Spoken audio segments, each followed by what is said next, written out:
Our country is broken. I'm here with a suggestion or two as to how it can be fixed. That's not really for everyone. I get that. Some people would rather chill and watch Friends. If you flip over to TBS, you can probably catch an episode. Tonight is the one where one of the girls has a new boyfriend, but he doesn't really fit in with the group. Could your choices be any easier? So hit that like button and stick around because we're about to start. But remember, like that ominous voice in your head always says, viewer discretion is advised.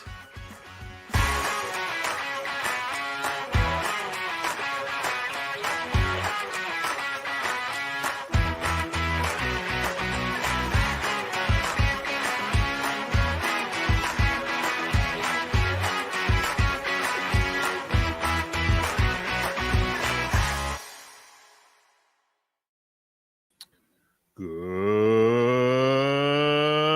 evening, everybody. Welcome to Viewers Discretion. I'm your host, Joe Neerman, a.k.a. Good Lawgic. Hope you're doing well. Hope your weekend has been going well, despite craziness that's happening in the world around us. Hope your own little circle is relatively untainted and unscathed by recent events. Tonight's topic is a pretty serious topic. There's going to be some levity in here. That's obviously going to be spliced in somewhere along the way. Before we get into it, when I was looking through different videos that I thought were really a great job of encapsulating the day, I actually stumbled on one that had nothing at all to do with it. But this just made me laugh. So I'm going to get this. There's two things I want to get out of the way up front. And this is definitely one of them. Why am I not seeing where I can add? That's weird. Hold on a second. StreamYard is being really stupid. Really stupid. All right. Share screen. There we go. Like I said, not related. I just thought it was funny.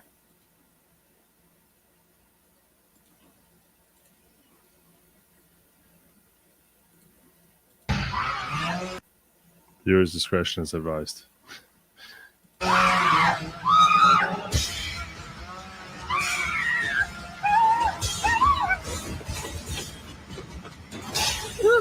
2 minutes, 14 seconds. A new personal best. Nice job, Alyssa. My name is Mike Franklin, and I'm the founder of Scared Shitless Fitness, the world-renowned fitness regime that's fueled by fear. That is great. That's great. You're all sitting there saying, what the heck am I watching? What am I watching? What am I watching? Yeah. Well, I thought that was funny. And when I was going through when I was going through different clips that I wanted to share with you all, that was the first one I came upon. So yeah. But tonight is a serious topic, and I really want to start by just focusing on how close we were. How close. I mean, we're talking about this, thank God, the attempted assassination as an attempted assassination rather than an assassination. Thank God. I think that we may not appreciate just how close. I mean, just how close. By less than a second, Trump's life would have ended. This is shared by Sovereign Bra, courtesy of Robert Gouveia, for calling this to my attention. This is unbelievable. Look at this. Without Trump's head movement, because what happens here is when he's speaking, if you watch what happens, literally right before the shot goes off, he moves his head a little bit to his right. And when he moves his head a little bit to his right after that is the pop.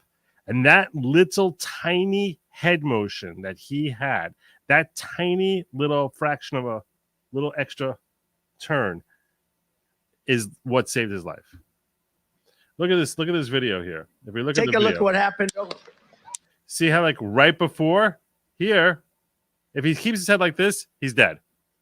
If his head is in this position when the shot is fired, he is dead. Instead, he turns it a little bit more and it hits him in the back of the skull. Instead, because you can see, as they show in this picture here, we'll come back to this in a second. This is the difference between him turning his head or not turning his head. He turned his head and it whizzes and clips his ear rather than hitting the back of his skull. Okay? Look at this little head motion that he makes. It doesn't realize it. This is God intervening and saving his life. There's no other explanation. This is God intervening and saving his life.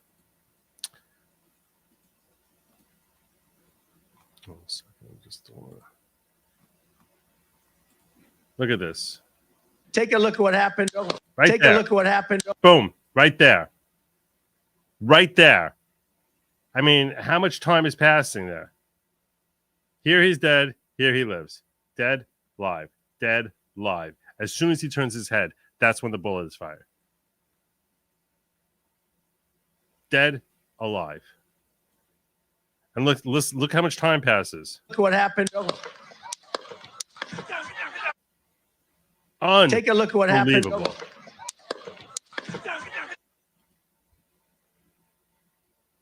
Unbelievable.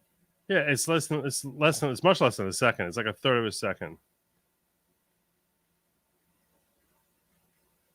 I mean, even in slow motion, even if I slow this down to a quarter speed, it's gonna be like less than a second. I'm gonna slow it down. Quarter speed. Take a look what happened. Boom. Okay, let's count off. 1, 2.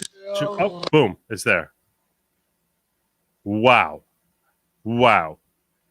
Can you imagine how much carnage there would be in the streets today, tomorrow, next week? God forbid if he had not turned his head and this had been a lethal shot. Can you even imagine? Imagine what our country would look like right now.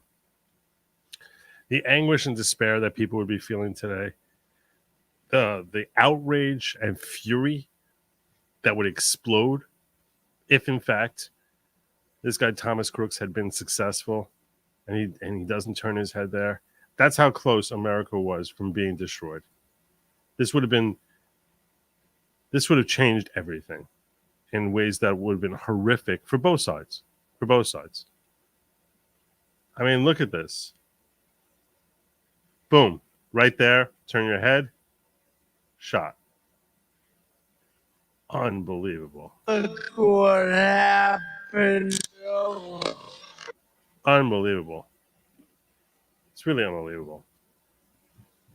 That's God. That's God right there. Saying, no, not today. That level of craziness, his life, not today. Unbelievable. Unbelievable. Crazy.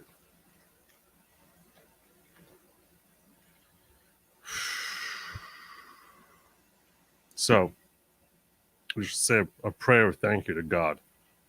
Because, and we're going to see, I could not appreciate because I'm not trained as a marksman, just what a joke this is. But I do want to this is probably going to get clipped because I'm expecting that I'm going to get hit on this. But I just wanted to share this with you. Impressive that Tom McDonald churned this out in less than 24 hours. Some called bitch you missed. I haven't even heard all of it yet, but his work is always great.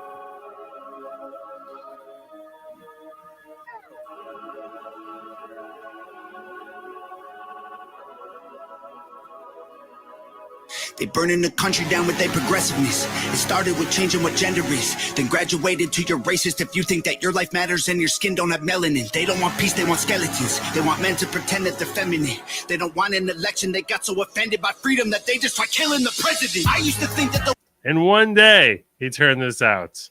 In one day. takes me 9 hours to edit a 4-minute video. Woke were misguided, but now I can see that they're evil. Twitter is angry that Trump isn't dead. You know who got shot? Innocent people. Thought y'all were tolerant, thought we were equals. I thought you valued how everyone feels. Then why are y'all celebrating an attempted assassination like you're part of Antifa? A lot of them are. A lot of them are celebrating it.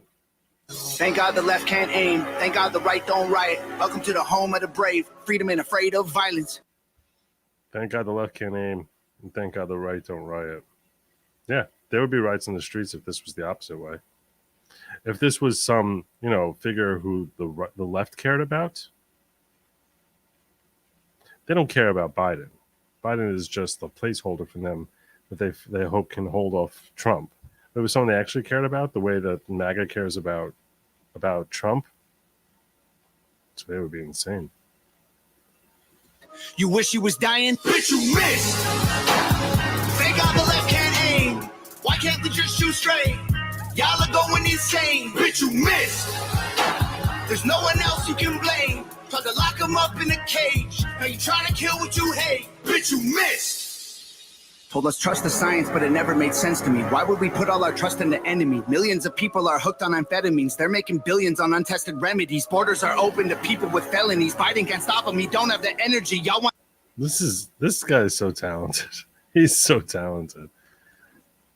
Borders are open to people with felonies. Biden can't stop him. He don't have the energy. Y'all want to kill the man trying to fight for a better tomorrow by making him Kennedy? I tried to give y'all a chance. Like maybe the left isn't nuts. I was wrong. Because y'all are exactly as crazy as every conservative person I know said you were all along. When a protest, go hard. When a burn sites go off. But y'all are so triggered that you're pulling triggers at presidents. Y'all the terrorists when you're armed. Thank God the left can't aim. Thank God the right don't riot. Welcome to the home of the brave. Freedom and afraid of violence. You wish you was dying? Bitch, you missed! Thank God the left can't aim. Why can't they just shoot straight? Y'all are going insane. Bitch, you missed! There's no one else you can blame. Tried to lock them up in a cage. Now you trying to kill what you hate. Bitch, you missed! He's so good. He's so good. There's at least a 70% chance, by the way. There's a 70% chance that if you're watching this right now, you missed the video that I was forced to edit out by YouTube, where I just showed Tom McDonald's song that he dropped today, that he churned out right after the failed assassination attempt. So, yeah, those of you who were here got to see it. Hopefully my stream doesn't go bye-bye. Stream go bye-bye? Hopefully that does not happen. Anyway, as I said, because I'm not a marksman, I have very limited experience with guns, I could not appreciate just how short a distance, 137 yards, which is what they're estimating the shot came from shooter to Trump, 137 yards, that is considered, which is what? That's like 100. Don't make me do the math. 137 yards. What's 37 times 3? That's going to be 111. That's 411 feet. That's my guess. That's my guess. My guess is 411 feet. Yeah. Anyway. Lawyer math Cage. So I want to this I'm not gonna, most of the videos I have for you are very short, and I have like, I don't know, 25 different clips that I want to share with you guys. This is one of the longer ones.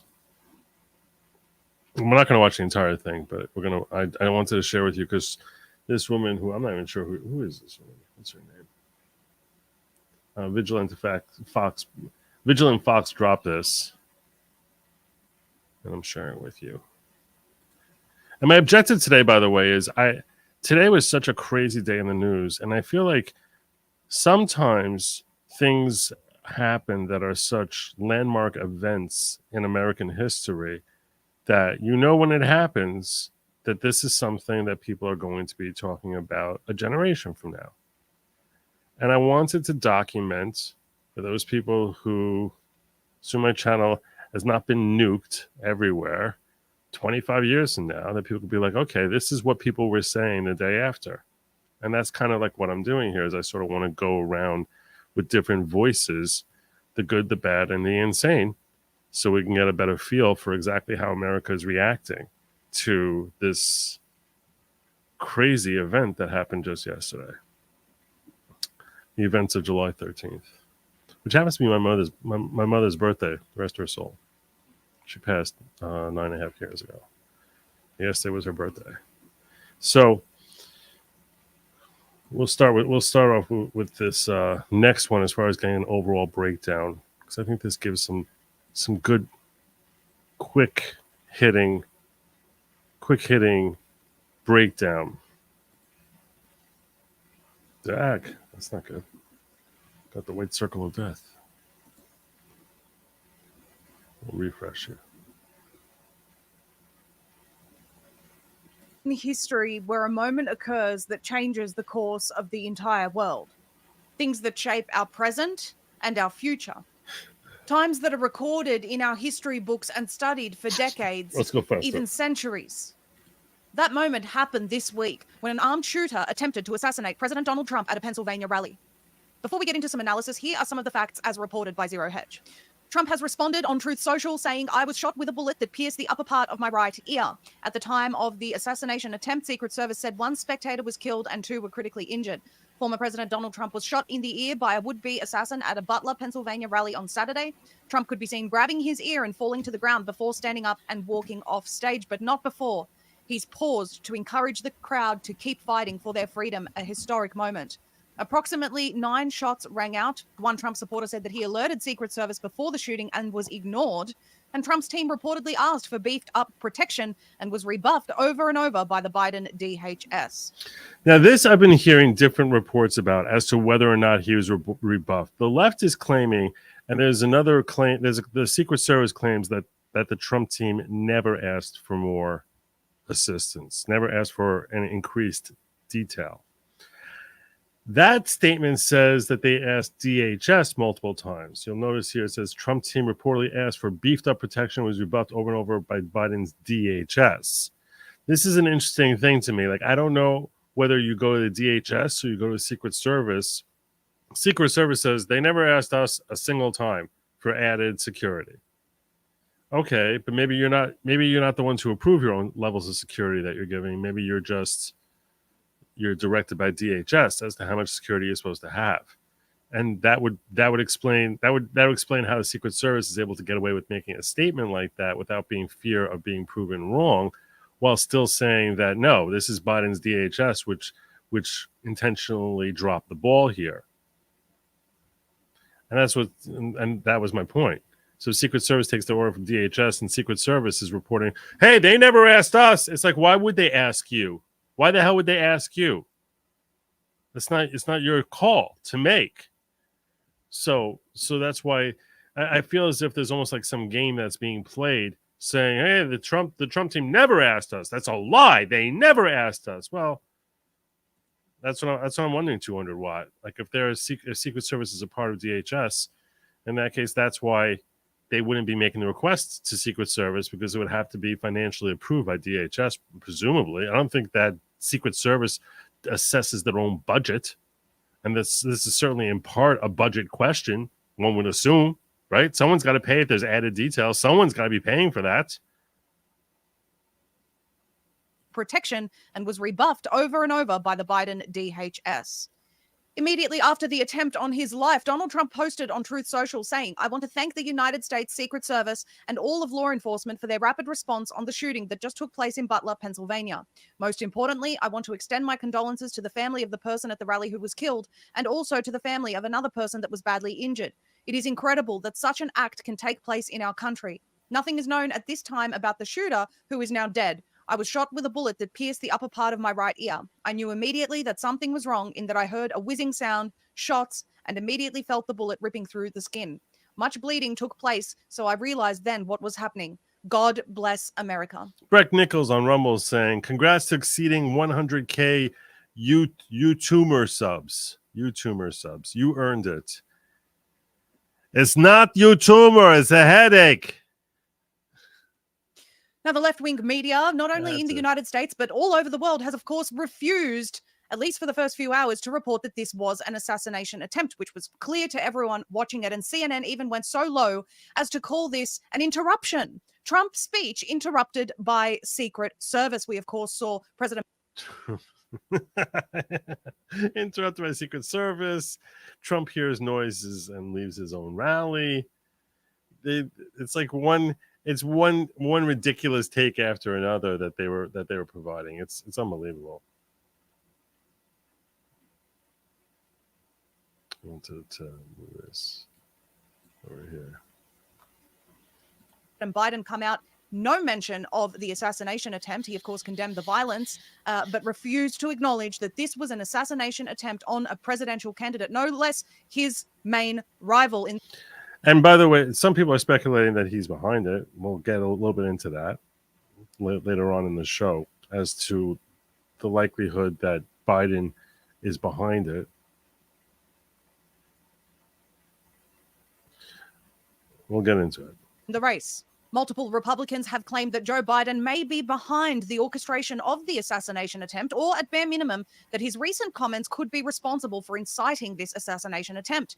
This includes Congressman Mike Collins, who posted on X that Joe Biden, quote, sent the orders. I don't believe that Joe Biden, I'll cover it this way and tell you, I don't believe Joe Biden sent the orders. I don't believe he sent the orders. Now, that doesn't mean I don't believe he sends any orders, though. I don't think he decides what to order for dinner. So, no, I don't think he sent the orders. But that doesn't mean I would rule out his entire inner circle. So I think one of them likely sent the orders. One of the people who are actually running the country. We also have Senator Marsha Blackburn, who pointed out that just days ago, Biden said it's time to put Trump in a bullseye. And today there was an assassination attempt against President Trump, and Congressman Lauren Boebert quoting Joe Biden and saying, shame on him. They are, of course, all referring to this article published in Politico just days ago. Defiant Biden tells donors we're done talking about the debate. And in paragraph 3, you can see Joe Biden is quoted as saying, I have one job, and that's to beat Donald Trump. I'm absolutely certain I'm the best person to be able to do that. So we're done talking about the debate. It's time to put Trump in a bullseye. Now, being fair here, using a ridiculous leftist perspective on dog whistles and stuff like that, this is obviously a call for someone to assassinate Trump. Using sane thinking, though, this is obviously not a call for someone to take him out. So I think that despite the fact that if the shoe was on the other foot, we've seen, specifically with respect to Trump's speech at the Ellipse, that they took all of his words out of context and used a whole impeachment thing, saying his whole fight, ridiculous stupidity was an impeachable offense or an incitement. By that yardstick, this article is incitement. But that is a moronic perspective. And despite the fact that they would be they are deserving of being hoisted on their own petard, I refuse to be the one hoisting that petard, because I don't hoist the petard of a moron. So no, this is not him calling for it. I think that's I'm not going to sink to that level. He's not calling for Trump's assassination here. That doesn't mean that his inner circle didn't literally call for this guy to do it. Like, I mean, that he didn't have handling. I'm not ruling that out at all. But this language here, being like that, this incited it, no, that's moronic. That's moronic leftist thinking. Biden said. Now, of course, this is still a developing story with investigations underway, which Congressman Thomas Massie has already shared his doubts about. We'll discuss that in a moment. However, the New York Post reported the gunman was identified as a 20-year-old Thomas Matthew Crooks, and we are sure more will emerge on the shooter in the days to come. It will be interesting to see what the left-wing media reports on regarding motive, his mental health, and if they somehow try to spin this as a right-wing extremist behavior whilst simultaneously ignoring Biden's chilling comments just the other day. Mike Adams, the health ranger, is famously known for his analysis of the Las Vegas shooting, and he joins us now to break down his initial forensic assessment of the assassination attempt. And this is really what I want to get to. So this is Mike Adams, who has experience as a sniper, and his thoughts on this, which I think are more telling. Mike Adams, thank you so much for joining us today on this absolutely historic day and historic time. My goodness. Well, thank you, Maria. It's an honor to join you here. And of course, this is history unfolding with the assassination attempt of President Trump. And my God, we are incredibly blessed today that attempt failed. Amen. And I know you're going to dig into all the details as I will, but not only did Trump dodge a bullet, America dodged a bullet today. Incredible. I agree. Well, Thomas Massie has just come out and tweeted, this is, all developing so quickly, but he's said that the same bureau that investigated the Las Vegas shooting and the January 6th pipe bombs is now investigating the attempted assassination of Trump. This is also the same bureau that raided Mar-a-Lago, and his comment is, I'm sure they'll get to the bottom of this soon. Thomas Massie, we appreciate him. That's his obvious sarcasm from Thomas Massie, saying, I'm sure they're going to get really to the bottom of this. Same people who raided Mar-a-Lago are going to get to the bottom of this assassination. True fighter for freedom and liberty.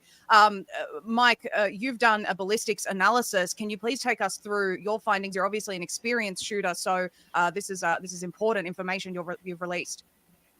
Yeah, I did a acoustic forensic analysis of the recording with the audio imprinting, and I did this, by the way, for the Las Vegas shooting several years ago. And a lot of people actually know me from that analysis. But here's what people need to understand: is that it was clear to me initially, just hearing the event, the attempted assassination, I knew immediately they were rifle rounds. These are not handgun rounds, because I could hear the impacts separate from the report of the rifle. So rifle rounds, let's just say it's an AR-15, although we don't know for sure. It's likely that it was. The rounds are hypersonic, so the bullets fly faster than the speed of sound, which means that if you are close to the target, then the bullets arrive first, and there's a sound when they hit an object like a steel target, and then after that, there's the sound of the gun report, or the boom from the gun.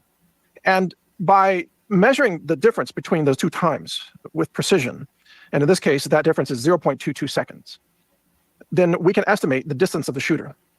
And so I was in the process of doing that actually when the shooter's location was identified, but using the speed of sound at 1125 feet per second, and the speed of the typical muzzle velocity of this kind of round at 2,500 feet per second, which I know diminishes over time as it flies in flight. It gets slower. But just using rough numbers, I estimated the distance of the shooter at 450 feet away. And it turns out that law enforcement said that was, they said 125 yards. So 375 feet roughly was their estimate when they found him. So, but I was able to show people two things that are important, Maria. Number one, immediately, this was not from the crowd. Oh, another difference about because the target was a Republican this is why we don't hear today all these people screaming Second Amendment, screaming gun reform, gun reform. All the people who would normally be screaming gun reform are screaming for better guns today. Trump 2024, Vivek 2028. Did you see Tom McDonald video title you missed? Yes. Thank you, Rona. Thank you. I already covered that. Darn you, Joe. I need to get some sleep, but here's a tip toward the upcoming designer tracksuit and polo shirt line on Gabea's page. Congrats. Many things went right for DJT. One ass man had poor fundamentals and panicked when he missed by staring at the target. Hashem hu Elokim, which means God is God. It's the name of God that he is God. All right. We're in uncharted territory now, that's for sure. If it had to be an inside job, he knew where to go and how to get the line of sight. Somehow wasn't taken out despite being seen by rally goers. We're going to talk more about that. 2 p.m. speech day, Biden said he had ordered SS to give Trump all the security he asked for, and he renews that order. Did Biden lie or Secret Service ignore his detail? If it's DHS, as the head of the executive agency, Biden presumably would have that authority. Maybe now he ordered them. Today he did. I don't know. So this was not a security lapse of somebody who snuck a gun into the bleachers or something. This was from quite some distance, basically 1.5 football fields away, roughly, give or take. Secondly, this was not faked, because we've seen some left-wing people already claiming that this was all faked and staged to try to make Trump popular. Well, CNN called it an interruption. No, it's incredible. Imagine anyone, literally an assassination attempt on literally anyone else, calling that an interruption. Yeah. It's astounding. Sorry, Mike, go on. I'm just outraged. Yeah, well, it is outrageous that they're not calling this an assassination. And Joe Biden, in his press conference, little 2-minute press conference, he also refused to call it an assassination. So they're in denial mode. They're trying to gaslight America that this was not. And I assume this was before his speech tonight. In his speech tonight, he did finally refer to it as an assassination. An assassination attempt. And that's why this forensic analysis actually is important, because in the audio recording of the. But in so doing, he tried comparing it to Gretchen Whitmer and the Fed hoax, the Fed kidnapping hoax of Gretchen Whitmer. So it's like he wouldn't call it when he was exposed for not labeling it an assassination. Then he turns around and says, "Yeah, okay, and this is, we have to stop the violence. Look at what happened to Gretchen Whitmer." It's like, shut up. How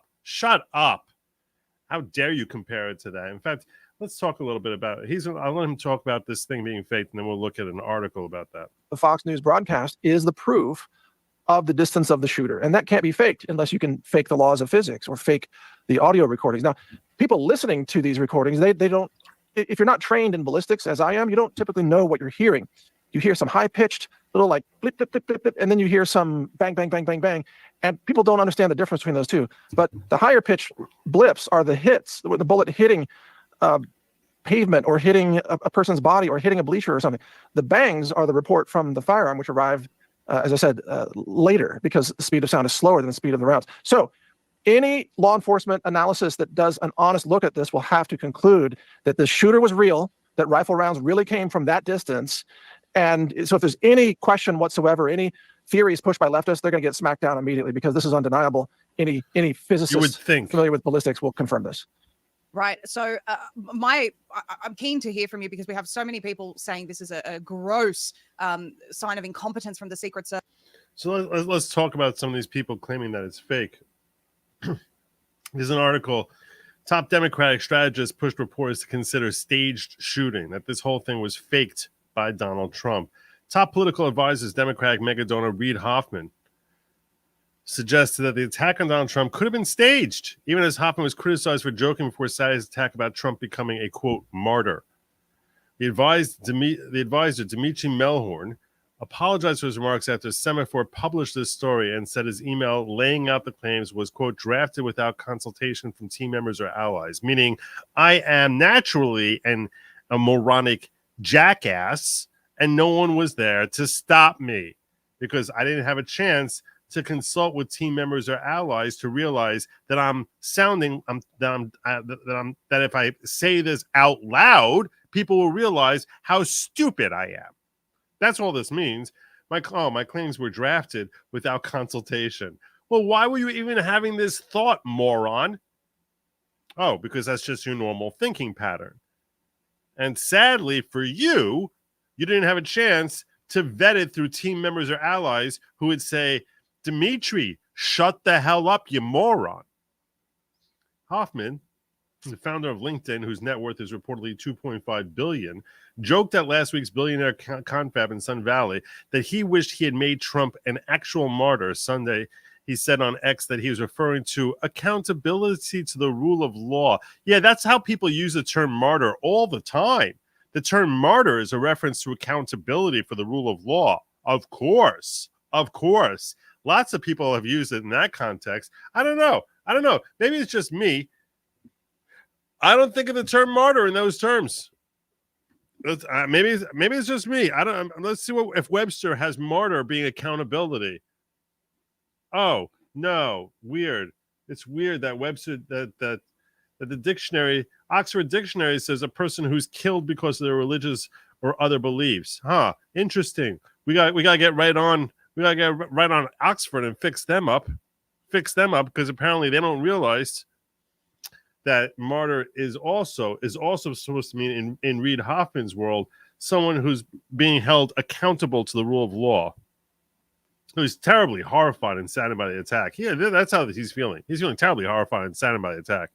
The scale of Hoffman's political donations isn't public, but Melhorn said on a recent private conference call that Reid and I invested 9 figures of our own money to prevent Trump from getting back into office. Losers.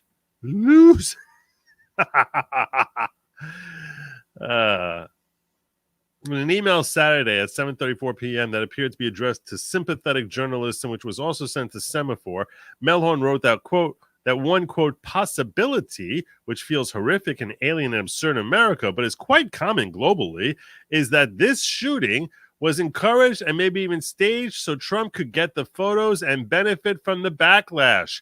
Classic Russian tactic. Oh, the Russians are at it again.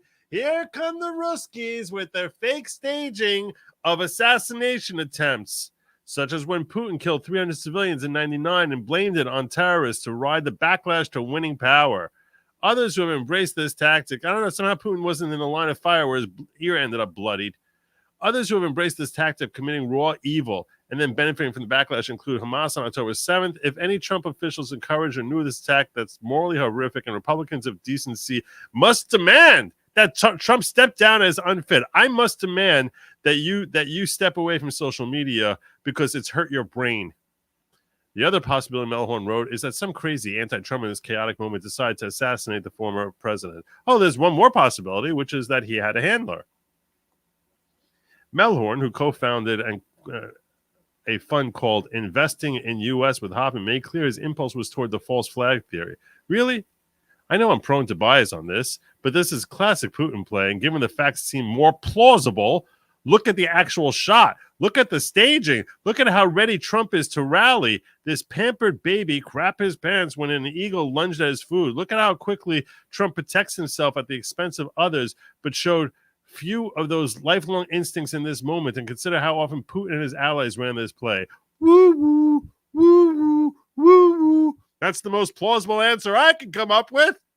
He continued, I know it feels yucky to discuss such a possibility. No, it feels yucky actually reading words that come out of your that come out of your brain. That's what feels yucky. The odds are so high and the stakes so consequential, we must ask the question. The odds are so high, so high. God, Lord, people like this actually breed. Melhorn wrote that he was disappointed that journalists were not already raising the possibility of a fake shooting. Quote, ask the question, people. If it proves wrong, we should respond appropriately 5 months from now after the election is over to a non-staged act of political violence as outlined above. But your credibility, your entire system of truth and justice depends on being certain of the answer. Yeah, your credibility basically was devastated over the past 24 hours, jackass. Unbelievable. Unbelievable. Melhorn said in response to follow-up questions that his words were not for a public statement. I can't believe people are actually reading what I'm saying. Oh my God, how humiliating for people to be reading the words that are forming in my head. That's horrifying. This is what libs of TikTok, by the way. This is classic liberal leftist mentality. The reason libs of TikTok became as popular as she did is because she basically gave these leftists the spotlight they were seeking, but not before the audience that they were seeking. They're very, very happy to talk in large audiences to people who are sympathetic and are part of their bizarre mindset, and humiliated when people who are not in their tiny little bubble actually hear and see how they talk and the thoughts that actually formulate in their brain. So to them, because if you think about it, why is someone making a TikTok? It's not to be private. It's they want to receive love and recognition and validation for what they're saying. So they want to share it with people who already like them and are likely to say, yay, you go, girl. And that's what Dmitry Melhorn was looking for. He was looking for his crowd to say, yay, you go, girl. That's what he wanted. That's why he's sharing this perspective, and he's humiliated because, like libs of TikTok exposing these leftists, his words are now public fodder for people to realize you are a complete and total douchebag. That's essentially why he's horrified now. You should always only express things in any circle that you would be happy to be repeated in any context. Here's a life hack for you. You want to know how you win on social media? You win on social media by saying things that you're very, very proud that they are expressed as loudly and as widespread as possible, without fear that, oh my God, I'm going to be humiliated if people hear this. That's how you win in social media. Stupid jackass. About 2:40 a.m., Ellen sent another statement updating his original email. Last night I sent an email I now regret because people read it. Because people I wasn't expecting to read it read it. It was drafted and sent without consultation from team members or allies to basically point out that I look like a moron. I've apologized to them directly. No, you don't need to issue an apology to anyone. You just expose yourself. That's all. And your stupid apology doesn't pull back some curtain to remask the hideous nakedness of your brain.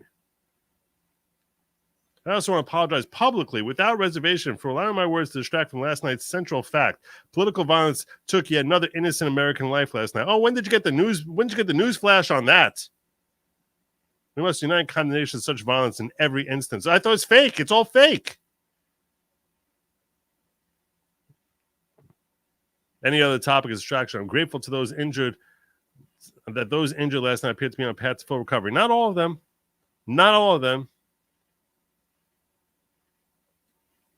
Again, I apologize and reacted as thoughtfully as Reid Hoffman this morning. This is Reid Hoffman and his apparently thoughtful. This is his thoughtful statements. And see what a jackass Reid Hoffman is, his boss. This is the owner of LinkedIn. First and everything, there is no place for political violence in our society, but assassination is not only categorically wrong, but it is also the assassination of democracy. It is abhorrent that anyone has tried to assassinate President Trump. Totally abhorrent, even though I'm the one who said, I wish he would be martyred. Everyone on all sides of this election should condemn political violence loudly and publicly. Go to hell, you stupid, lying jackass. This includes President Biden, who last night said there's no place in America for this kind of violence, but did not say last night that it was an assassination attempt. It also includes President Trump. Instead of calling the January 6th insurrectionists heroes, boom, right there. Already lose. This is not the moment to do that. All of a sudden now, let's start victim blaming here. This is all your fault. There's no place for it, but this is 100% your fault, Donald Trump.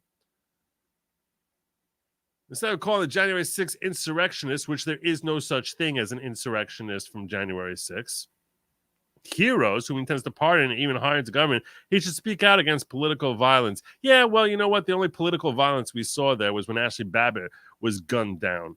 When he warns about consequences of him losing the election, he should not predict a bloodbath in a way that might incite future protesters of violence against his political opponents. Yeah, where's your target and bullseye language here from Biden? Are you chastising that?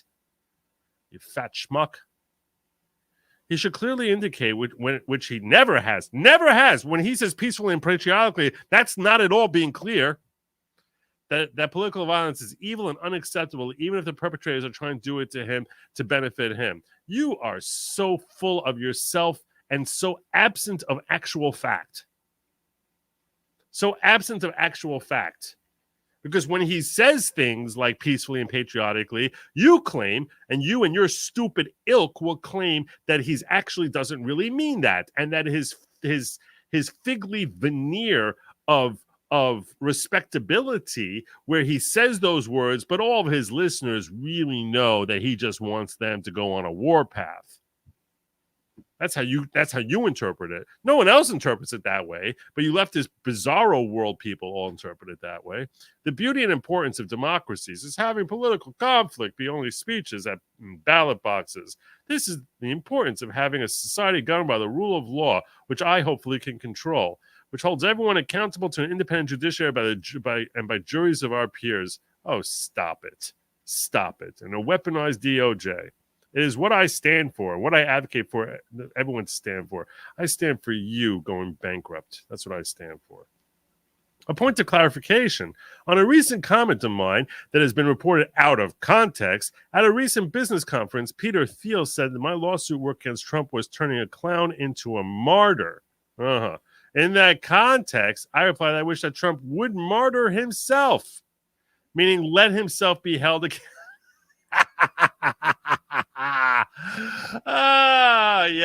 Yeah. That's right. And that's why when people say to you, GFY, what they're really trying to say is that you should actually look within yourself, search within yourself. When they say those words at you, they actually mean search within yourself.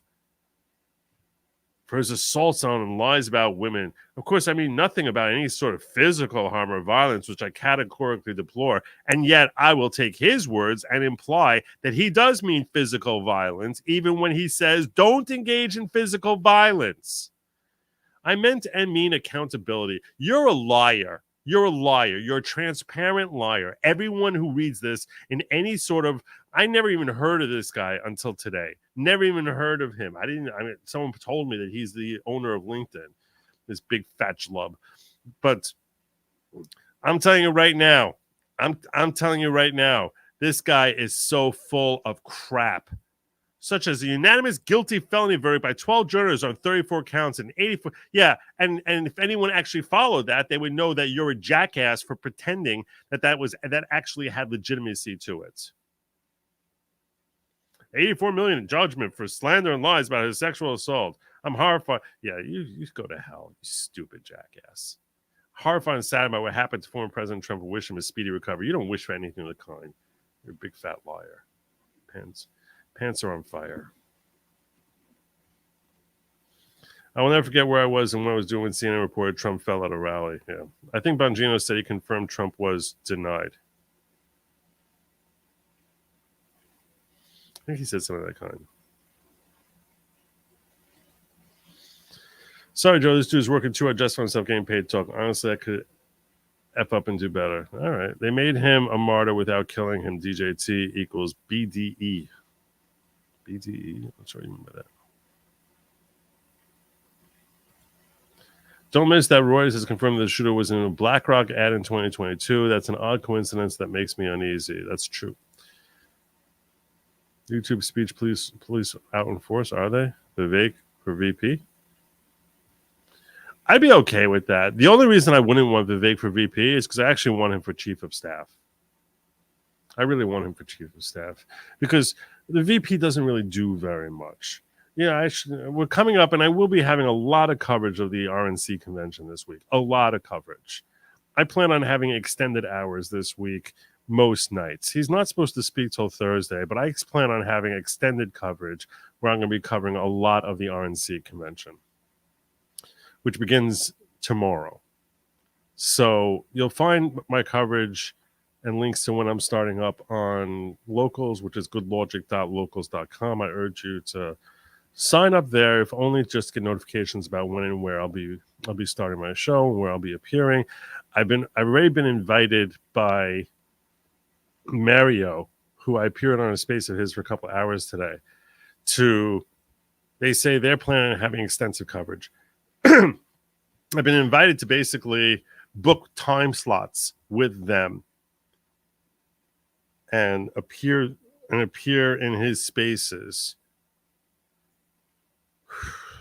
pretty much anytime I want this week. They're very welcoming on anything having to do with law or politics in getting me up onto stage in the panel there. I happen to be appreciative of this because it gives me an opportunity to interact with U.S. senators, members of the House, Alex Jones. Like, I come into that space, and the next thing I know, I'm talking to Alex Jones, which is a privilege that few Americans enjoy. And I would not enjoy that if not for being brought up into those spaces. So I certainly plan on availing myself of that. I might live stream some of them where I'm talking to you, because sometimes when I'm in those spaces, there'll be extended periods of time where it's inappropriate for me to interject, and I'm sort of sitting in the panel quietly for like a half hour at a time, so I can just mute myself and talk to you guys while I'm up there. Anyway, I urge you, if you're interested in seeing my coverage of this and catching every bit of it, I always put notifications in locals when I go onto an X space or I make appearances in other channels, as well as what time I'm starting my show here. So goodlogic.locals.com. You can get those notifications absolutely 100% free. 100% free. Don't forget Hoffman visited Epstein Island. Surprise, surprise. Alina Habba for Attorney General return the favor. I'd be okay with that. All right. So I wanted to share with you also. I'm going to come back to the shooter and the distance, but these people were talking about how no one got harmed. That is just not true. There's actually one person who died, and that person is Corey Comperatore. I'm not sure how to pronounce the last name. Comperatore. And I want you to hear his story as shared by Byron Donalds. This is a sad story. I'm going to try to get through this without cracking. Okay. Corey Comperatore died at the rally protecting his wife and daughter. He died a hero because he lived like a hero. We need to pray for his family. Yesterday, this is from his daughter, Allison Comperatore. Yesterday, time stopped. And when it started again, my family and I started living a real-life nightmare. What was supposed to be an exciting day that we had all looked forward to, especially my dad, turned into the most traumatizing experiences someone could imagine. I know the media will cover this event, and I'm going to try my best to stay away from looking at everything, especially because I've already seen and lived through it in real time. But I want everyone to know what the media will not cover and will not say about him. He was the best dad a girl could ever ask for. My sister and I never needed for anything. You call, he would answer, and he would do whatever it is you needed, and if he didn't know how, he would figure out how. He could talk and make friends with anyone, which he was doing all day yesterday, and loved every minute of it. He was a man of God, loved Jesus fiercely, and also looked after our church and our members as family. The media will not tell you that he died a real-life superhero. They're not going to tell you how quickly he threw my mom and I to the ground. They're not going to tell you that he shielded my body from the bullet that came at us. He loved his family. He truly loved us enough to take a real bullet for us. And I want nothing more than to cry on him and tell him thank you. I want nothing more than to wake up and for this to not be reality for me and my family. We lost a selfless, loving husband, father, brother, uncle, son, and friend, and I will never stop thinking about him and mourning over him until the day that I die too. July 13th will forever be a day that changed my life, and I will never be the same person that I was less than 24 hours ago. There are a lot of children out there that say their dad is their hero, but my dad really is mine. I don't think I would be here today without him. Dad, I love you so much that there aren't enough words to express how deep that love goes. I know you'll give heaven some hell. I know that God is proud of the man that came to his gates yesterday. What a beautiful message. I know there are links for the family. I'm trying to find one that I can put in my description here.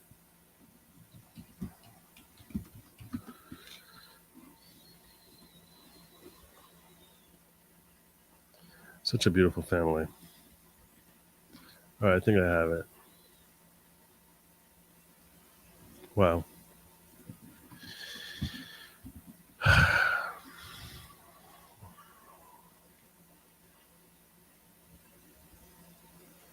I'll share this with you.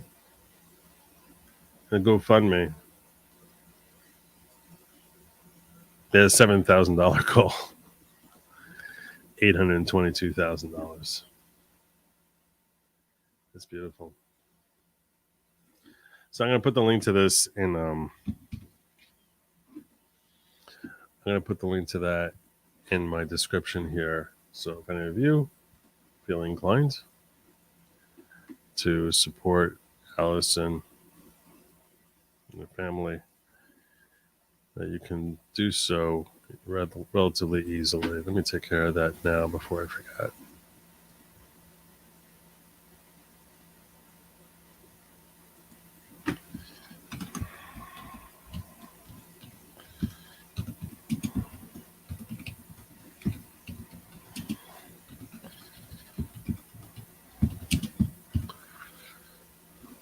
Did I spell that properly? I just want to make sure I spelled it properly. Allison. Yeah, I think I got it right. All right.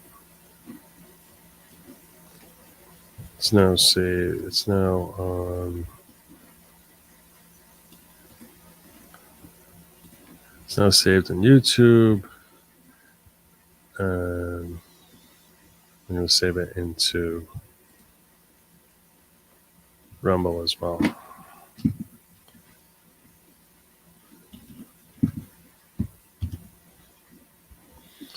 You'll need to refresh if you're already watching. If you're watching after the show, you should see it there. So, tonight is the one where one of terrible tragedy. Terrible tragedy.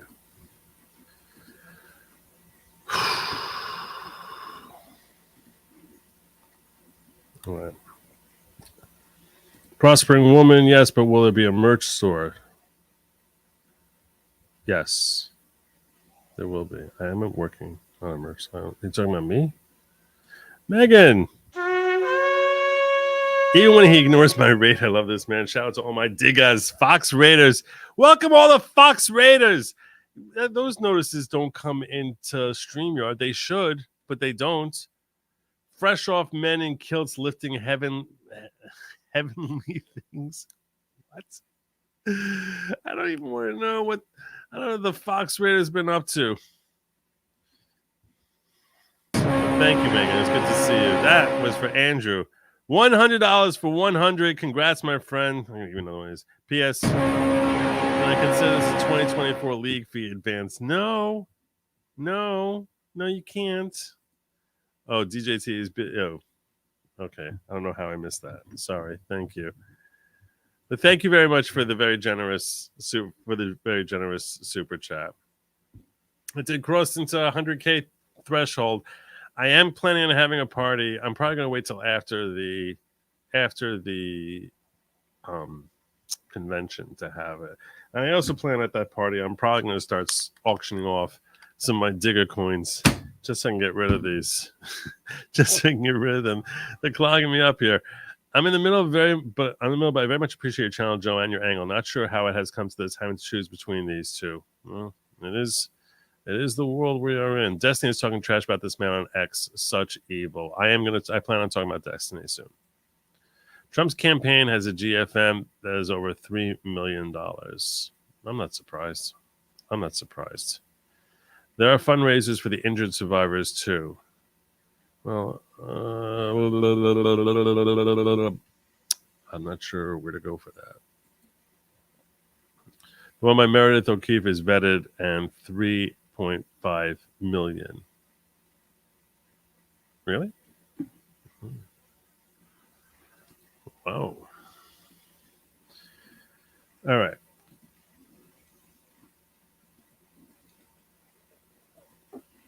She seems to be doing okay. What was I up to here? I got this one, got this one, got this one. Okay. So I want to focus some more about the distance of this shot and how much of this makes sense or does not make sense as to what we've seen so far. So this is from a 14-year sniper. Kill, and a huge part. This is I want you to hear his words so we can start getting a little bit of a better assessment as to, was this a lone wolf the way the FBI is having us initially consider or not? And I'm going to be really clear here. I do not know. I don't know. That's why I'm just like listening and sharing with you what I'm hearing, and so we can all form our own opinions. This is from a reported 14-year sniper. Yo, good morning. I keep getting asked about this, so I'm just gonna let you know my opinion. I am talking about the assassination attempt on former President Donald Trump. And I know everyone's going to have some crazy opinion. Everyone's going to have a different opinion.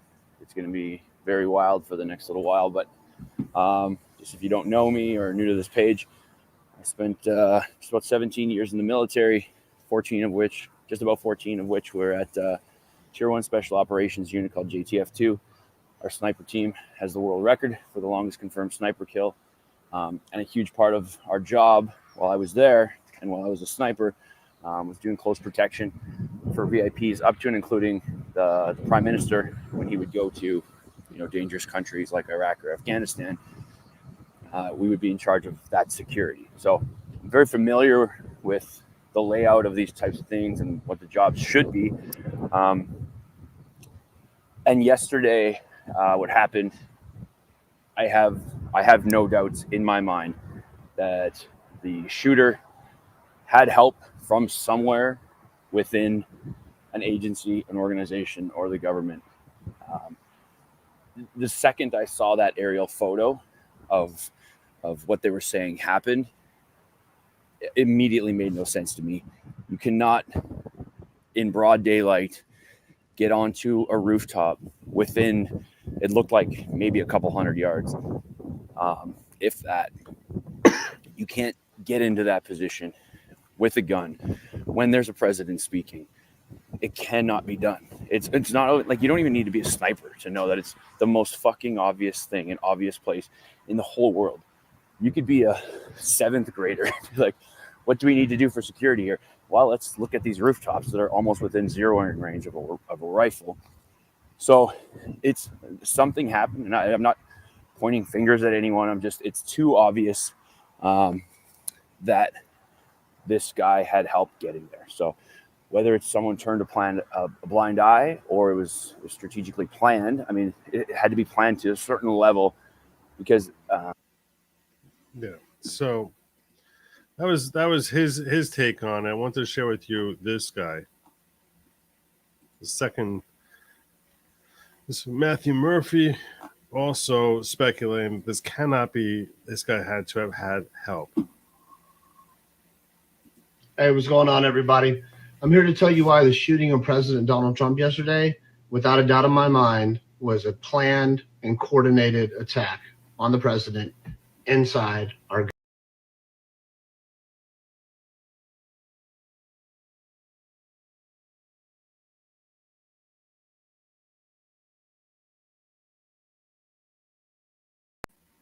Well, that wasn't good. That was a test of the emergency broadcast system. In the event of a real emergency, you would have been notified. So please do not be alarmed. Thank God, I'm not snipeable just yet. Oh my God, that was terrible. That was terrible. Oh my God, what was that? That was only a test. It was only a test. I saw like a request for me to make Megan a mod, and when I tried doing it, like going in there, I was like, "Oh yeah, she's been on the show. I can make her a mod." So I was gonna do that, and then the next thing I know.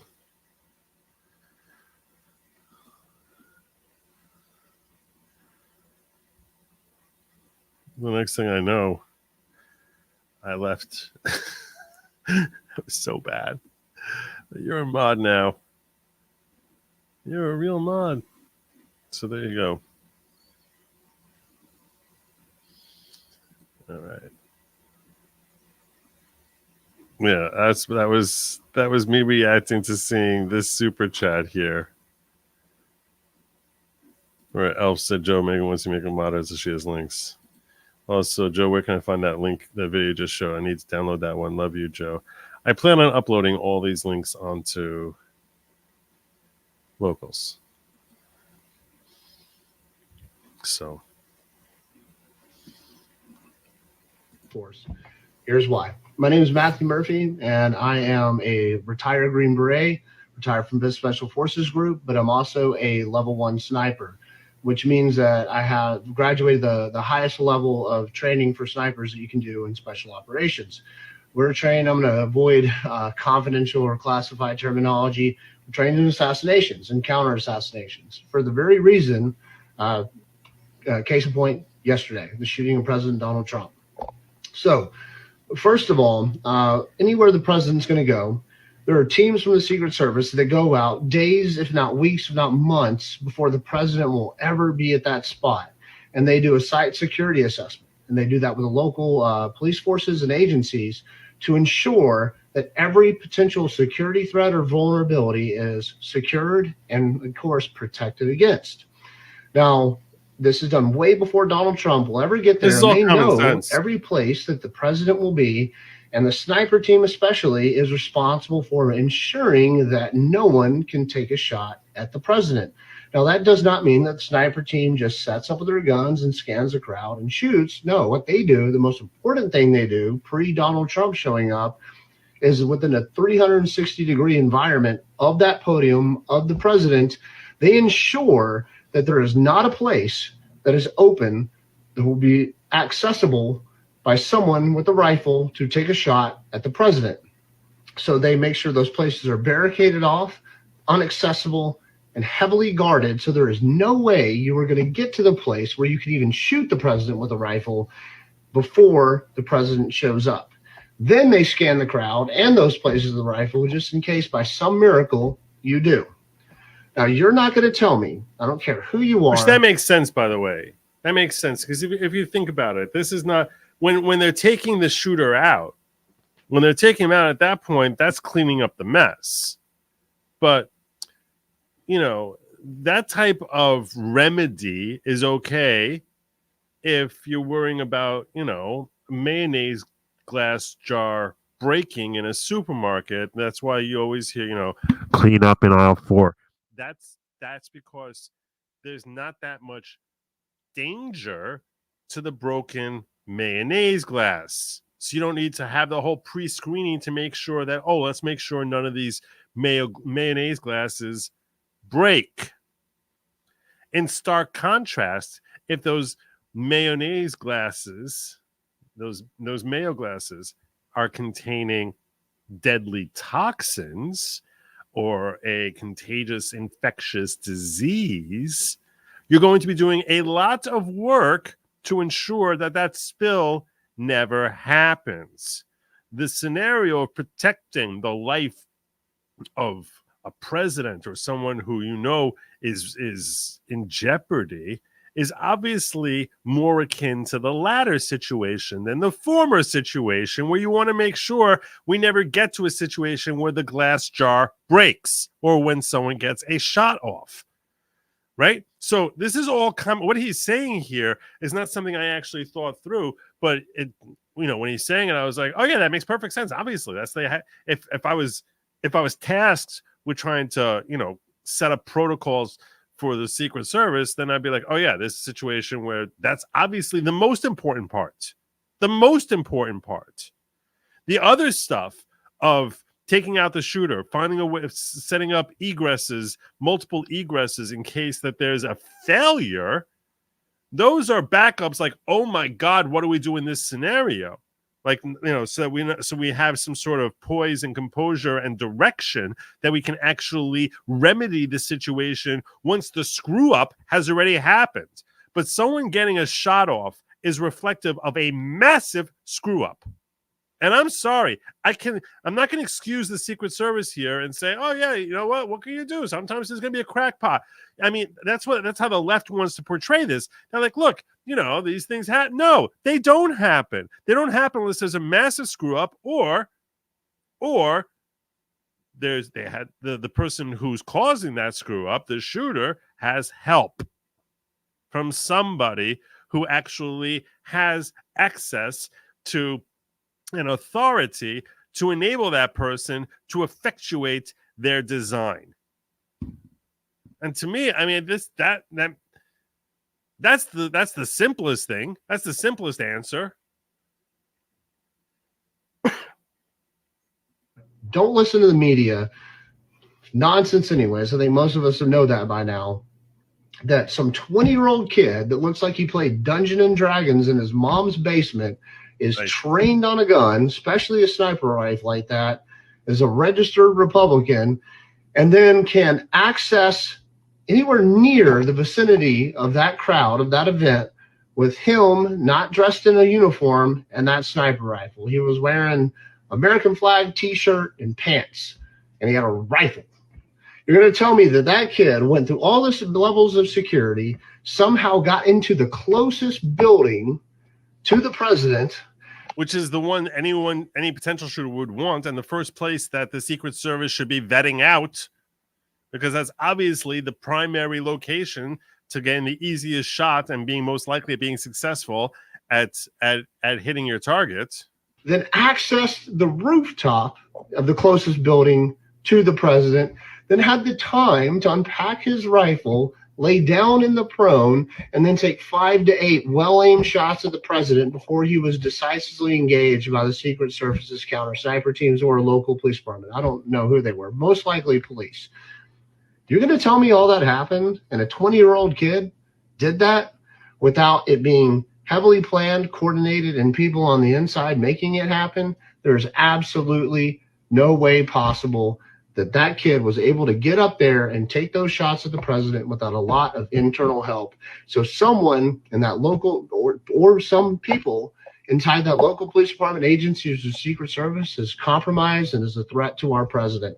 So we need to stop worrying about that damn shooter and start worrying about who allowed this shit to happen. And President Trump, if you need an American to protect you who's actually good at sniping and stopping this crap, give me a call. I'll do it for free. Everybody have a good day. God bless. There you go. There you go. There's a lot of sense in what he said. A lot of sense. A lot of sense in what he said.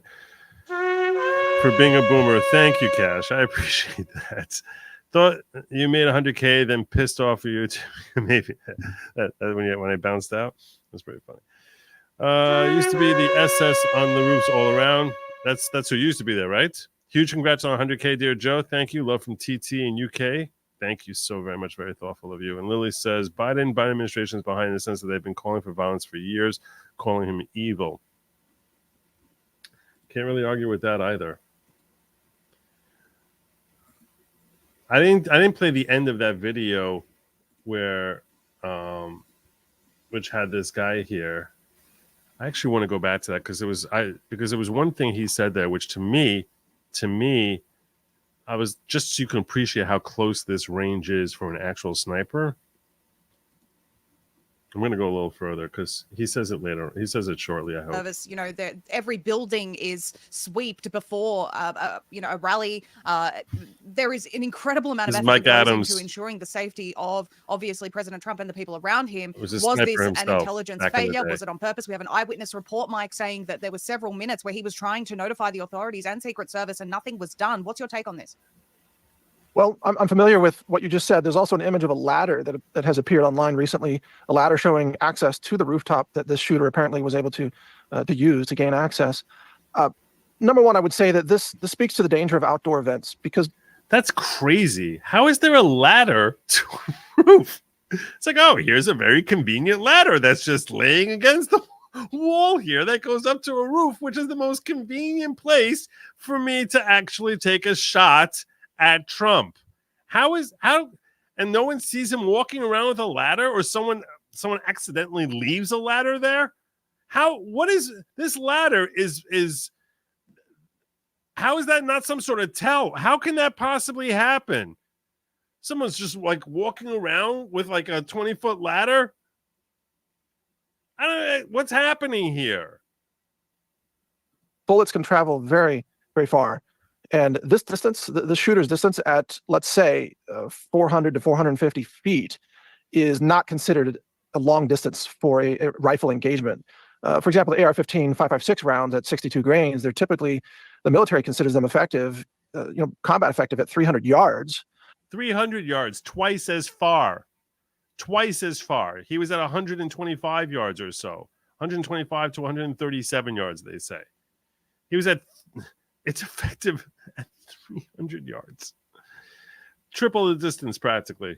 And then they can be pushed out to 600 yards. So this was well inside of that range. And in fact, it's almost, it's a miracle. I think God intervened here, frankly. It's a miracle that the shooter missed, because this range is considered almost point blank range for an accomplished rifle shooter.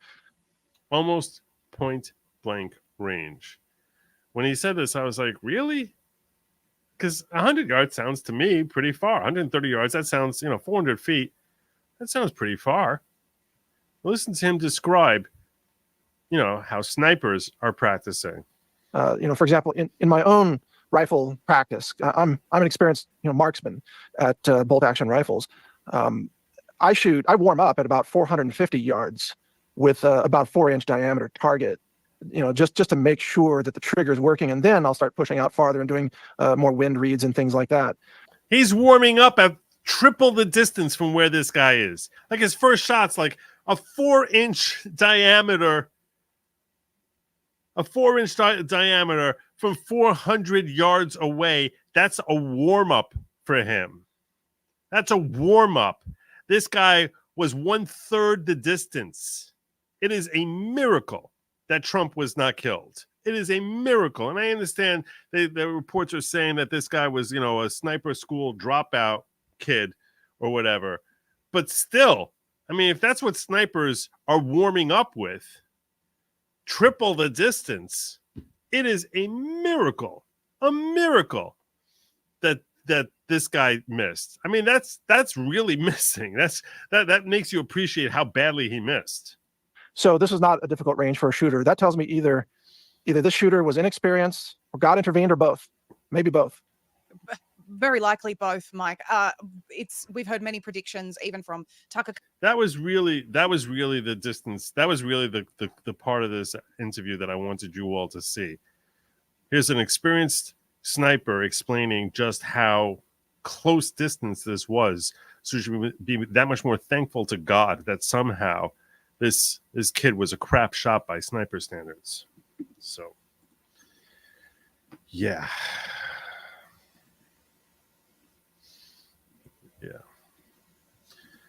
Anyway, so at this point, I'm going to share with you some of the funny I came across.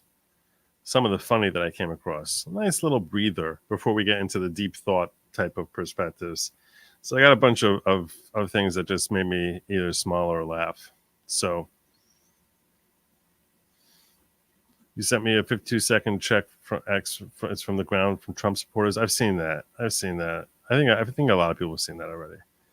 No one is saying that alone caused it, just that after years of administration demonizing Trump, scaring the left, that could be very well contributed. I was arguing that today. And certainly from the left, that's always screaming at how Trump's rhetoric is so dangerous. The audacity that they pretend that that's a legitimate fear, but this clearly was not caused by the left. How do those two perspectives, how do you square that circle? Read somewhere that the SS detail was very limited and rent a Secret Service from another ABC agency was substituted. I don't know if any of the clips I have here show some of the women who were involved as part of the Secret Service detail. I thought about sharing them with you all. I was like, I'm going to hear people yelling about misogyny and DEI, and I was like, I'm not in the mood to sort of divert that way tonight. But it's not hard to believe it was planned. Remember Epstein's death? Yep. 100% 200 watt. USMC says effective range is 500 point target, 800 area target from M416 in barrel. It's a lot of info, little substance. There's plenty of reasons to miss. Okay. Took multiple shots.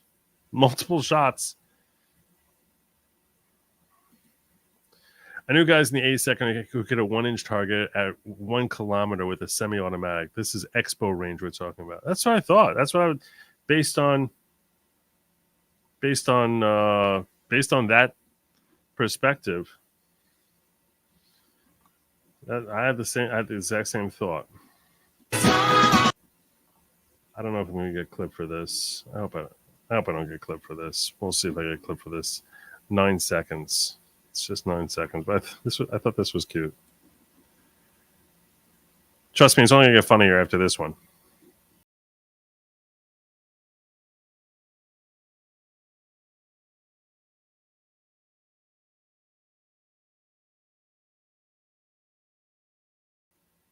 and we may see another attack on Trump. I think it's just going to get worse. I hope I'm wrong. But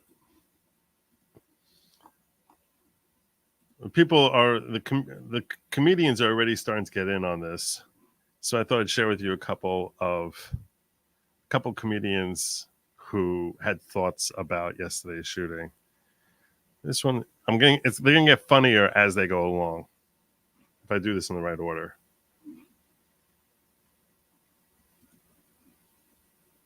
I hope he holds the press conference right after. Many men, many men, they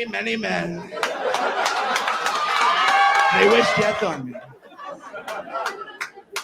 They shot me. They tried to shoot me. That's how you know it was a liberal holding the gun. They missed. They don't know how to hold firearms.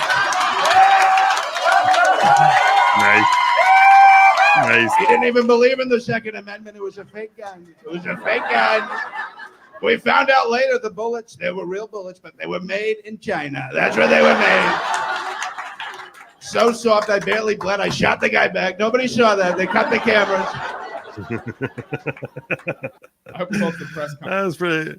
I thought that was pretty good. I thought this one was actually even better. This guy's Trump is definitely better. Trump at his next press briefing after July 13th. I was shot. Oh, I didn't even realize, okay? Because they don't develop a bullet that's strong enough to kill me, okay? That's what the Secret Service were telling me in the ambulance ride. They said, sir, we've never seen somebody with a skull so thick. I'll tell you what, I'll tell you this much. I'm never doing a rally in Detroit ever again. Not again.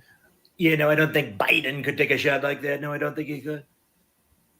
No, I'm not saying I want him to. I'm just saying I don't think he's strong. I think I'm probably inducted into the Hall of Fame of Greats. Probably, you know, like Ronald Reagan or Teddy Roosevelt. Some are even comparing me to 50 Cent, okay? Who's probably now, let's be honest, 75 cents or $1 now under Joe Biden. The pain was really nothing at all. I took about 4 Advil and an ibuprofen. I felt just fine, actually. And I want to say I saw the shooter, and frankly, he's a loser. Okay, he looked very sad. I was shot. Oh. Anyway, I thought his Trump was better than the first guy's, but the first guy's material might be better. I don't know. Which one's better? What do you guys think? I know, guys. I got that. Anything Goes says hunters miss shots at under 100 yards often. Okay, but snipers don't, right? Ladder attached building makes the failure worse. Oh, is that how it was? It's part of the building. Yeah, it's like it's not obvious that someone might grab that ladder. Chat claiming 1.5 mile shots are BS artist liars. I don't know. Max effective range for M4 is 650 meters. When zeroed at 300 meters, first point blank range is 25 to 120 meters. And he's at 130 meters. 151 yards is easy, but fundamentals always apply. Okay. As a USMC trained expert, one should not miss at 125 yards. That's what I would think. Tasman, since some people have done the math, the round was already on its way before Trump made his slight head movement that caused it to graze his ear. I can't explain that without invoking a miracle. Yeah, it's possible. I mean, if you think about it, a third of a second, he turned his head at a third of a second. So how long would it take for the bullet to travel? You know, it's whizzing by his ear. It's amazing. It reminds me, not to compare. Back in the day when I was spry, as a youngin', it's a true story. You're going to think I'm making this up. It's a true story. I was when I was around 20 or so. So I went paintballing. And I was running at this guy who was perched in a tree where the tree was split in like a Y, and he had his gun in the Y, and he took a shot at me, and I see this pink paint pellet coming at my face, and I'm running full speed. And as I'm running full speed, now these guns that we had, you sort of like had to like re-trigger and to fire a second shot. So I had to like reload. So you sort of had to. It was like there was like a cartridge which would hold like 10 paint pellets, but between each shots, you sort of like had to like almost like a shotgun type of deal to get the next pellet to drop.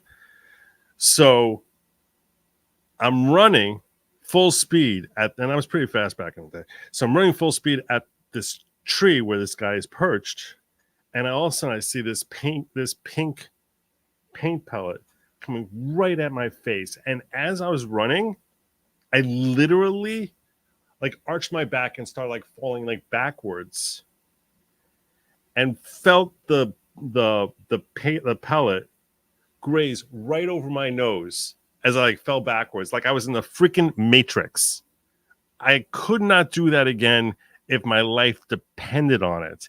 And I popped back up and was around that tree before he could even pull his gun out, and just shot the guy in the back. But yeah, when I was seeing this thing about like, you know, moving after the bullet is already fired. And obviously the stakes were a lot less extreme in my scenario. A lot less extreme. That's why I was like, I don't know if I should tell this story. It sounds kind of stupid to tell this story in the context of someone having a near miss life and death scenario. But I don't know, I gotta share. So yes, I almost got yeeted by a pink paint pot. It was crazy. It was the guy was like, what the F? When he saw how I dodged that bullet, like literally dodged the bullet. I was like, Boris the bullet dodger. Why do they call him Boris the bullet dodger? Because he dodges bullets, Avi. So yeah, that was that's why I said I'm not making comparison. It's not really the same thing. Trump was far more elusive and graceful. No, he wasn't nearly as graceful, but he was far more fortunate. But I can relate to the idea of moving even after the bullet's on the way to you. And maybe that's what happened there. Maybe he moved after the bullet was shot, and that's why the guy missed. Who knows? Who knows? A local cop had kid in sight en route before he fired and failed to pew-pew the kid or get on the radio and sound the alarm, which would have had the Secret Service get trumped down before pew-pews were fired. Supposedly, and I think we're going to learn a lot more about Secret Service protocols over the forthcoming days, weeks, etc. Supposedly, they're not allowed to take a shot until the guy takes a shot first. That's part of their protocols. I don't know how this is possible. I don't know how that's possible at all. I can understand there being concerns. I can understand there being grave concerns that you're going to shoot a friendly, someone who's protecting him, and you might accidentally shoot someone. So you're not supposed to just boom, fire off. But to say that you're prohibited from engaging until the first shot is fired sounds ridiculous. Like, I have a hard time accepting that that's just reality of how the SOP for the SS operates. In that video share, that guy Dallas had a record shot at 2.5 miles. Yeah, that's what they said. Record kill. Distance kill. Confirmed kill. Anyone who believes that he turned his head after it was taken has never shot GON. Supersonics are almost immediate to their target. Well, that's why I'm wondering how fast the bullet travels. 0.09 seconds after the round was fired, Trump turned his head at 0.015 after firing. The round hit his ear. I'm not sure which way you're saying that. So he moved before or after the shot was fired? 0.09 seconds after the round was fired, Trump turned his head, and at 0.015 after firing, the round hit his ear.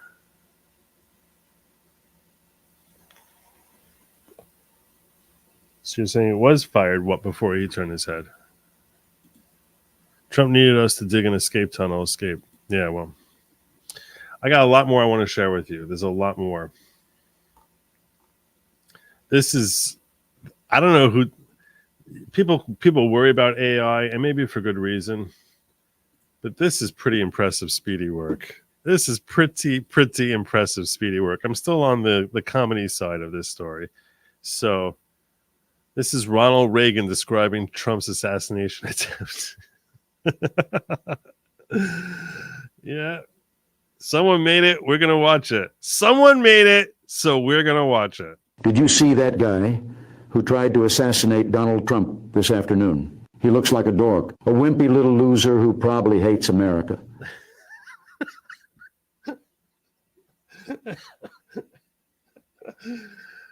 Somebody made it, so we're going to watch it. His name is Thomas Matthew Crooks. Anyways, he's a dead guy now. We'll remember our dearly departed Thomas by his incompetence with a firearm. He was 100 feet from the Donald with an AR-15, but he could only hit his ear. You know, I think Thomas studied at the Helen Keller Institute of Marksmanship. I'll give him an A for effort, but he gets an F for execution. But an F for execution. You see how they played on that word execution? In all seriousness, I know a thing or two about assassination attempts. John Hinckley tried to take me out in 1981. He was a loser too, but he did more damage to me with a .22 caliber pea shooter than this inept dimwit. I went to the emergency room. Which, by the way, that picture of him, he seriously looks like a Neanderthal. Than this inept. Look at that profile.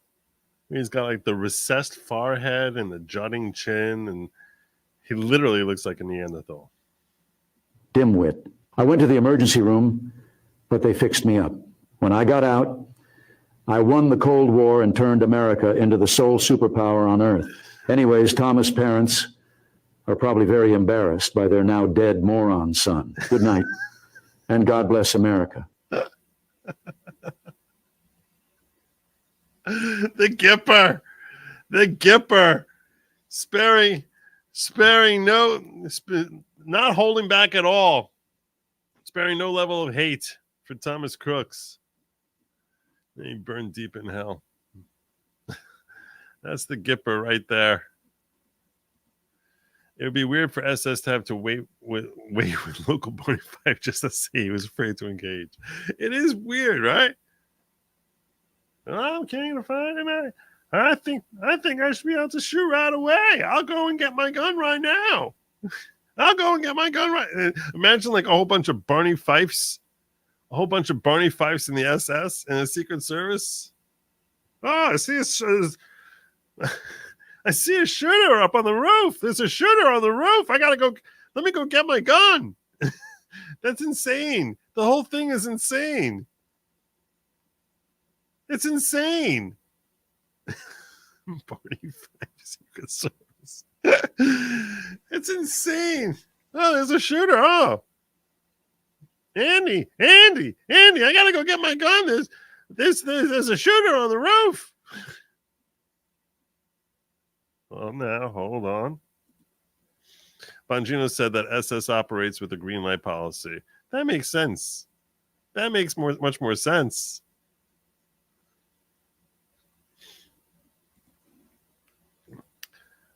.556 round out of M4 travels at approximately 2,700 feet per second, depending on barrel length.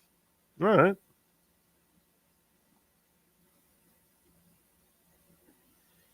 All right. So 2,700 feet per second means that it would take a tenth of a second for it to go 270 feet. It's approximately traveling 400 feet. So you're basically saying it'd be about 15. It'd be like like the other commenter was saying 0.15 seconds roughly. Thank you for the look at this. I'm covering Sniper Talk and Marksman Hitman. Hits me up with a super sticker. Thank you, brother. Appreciate that. All right. So what else did I have here for y'all? Oh, yeah. Tell me don't This I'm definitely going to get a hit for. You're not going to see this if you're watching this after the fact, because I'm definitely going to have to edit this out afterwards. Maybe I'll cut the music, maybe I'll cut the music part and I'll just mute it.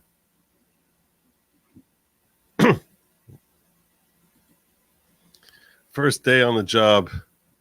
Maybe I'll cut the music like 2 seconds in. Cause you had a bad day, you take it one down, you sing a sad song. Look at that woman. Trying to get her gun holstered.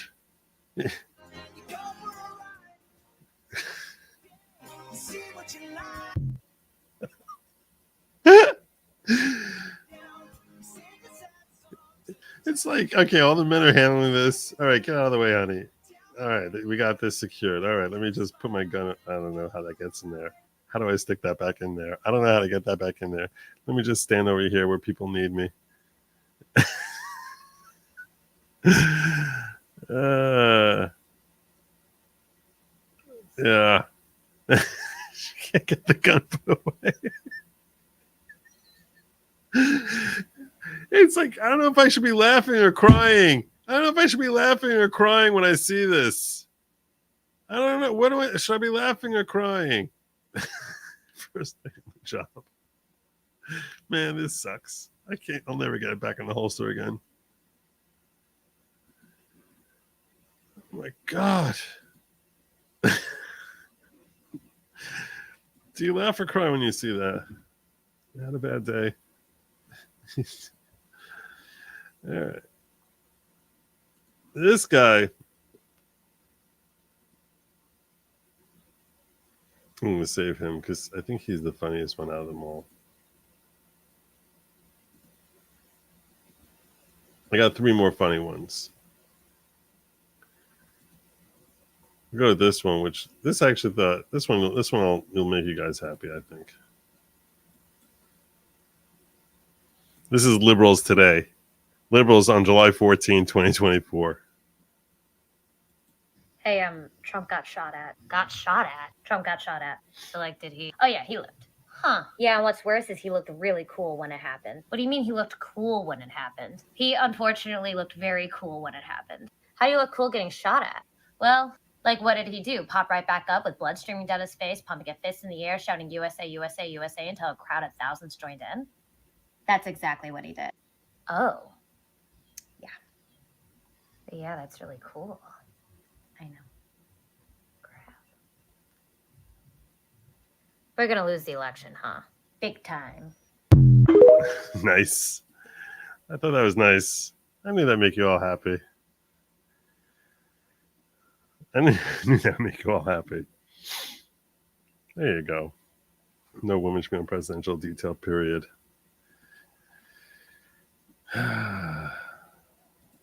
Anyway, so I thought you all would appreciate that. Then there was, I don't remember what this one was. You all done effed up and woke up every bingo that was on the fence. Glad they're on our team now. Where am I at?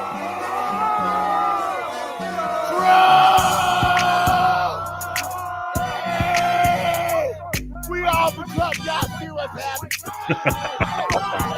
40 states. 40 states. Trump 2024. Hey, oh yo.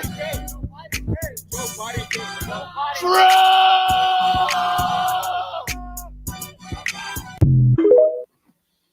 But what I really wanted to share with you, what I thought was really funny, was this one here. This guy I thought was really funny. Y'all see the president, well, the nigga that's running, Trump. He got shot, dog. They shot him. This nigga done been shot, saying I went to jail, he done scammed people. And this nigga my uncle, who the fuck?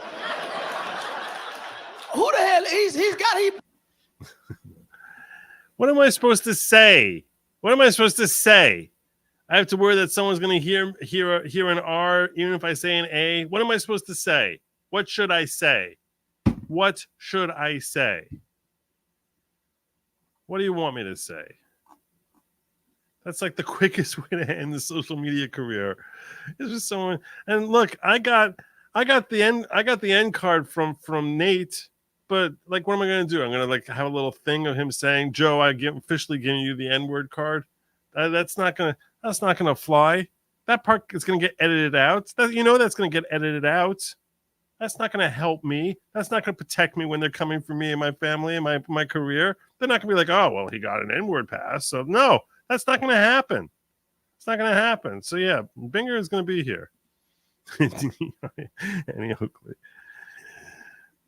The Gipper signed the largest gun control bill in U.S. history. I know he was not nearly as conservative as people remember him being. It's true. It's not nearly as conservative. Anyway, this guy was pretty funny. So let's hear from him. I seen the president. Well, the nigga that's running, Trump. He got shot, dog. They shot him. This nigga done been shot. Staying on with the jail. He done scammed people. And this nigga my uncle. Who the fuck? Who the hell? He's black. He's officially black now, bro. That's beautiful. They shot him. He was like, yeah, I'm having a fight. He was fine. He was doing like this and walked out with an American flag on him. Like this. He put one of these, like, I'm a real nigga. Fuck, nigga, I'm out of here. That's hard, bro. I wasn't even finna vote. I'm voting now, dog. He got it. He won. I wasn't even finna vote. I had no skin in the game. I like, that nigga got shot. He won. Fuck the bullshit. He had real ops, nigga. What the fuck? Joe Biden biggest op is the stairs. That's it. He had real ops. Somebody really tried to listen. That's how you know he a real nigga, bro. Joe Biden has been trying to kill himself his whole presidency.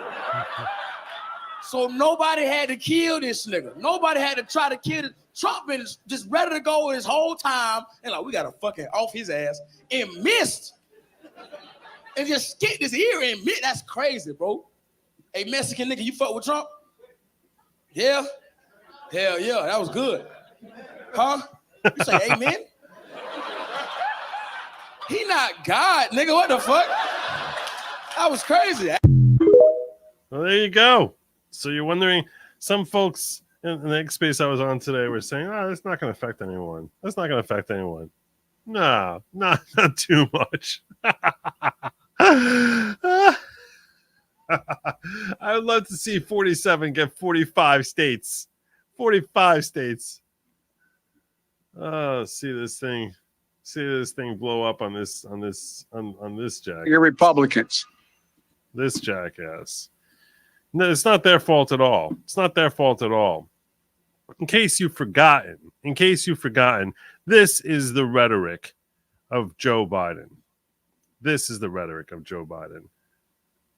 You talk about Trump being divisive. You talk about Trump being a dangerous, Trump-inspiring violence.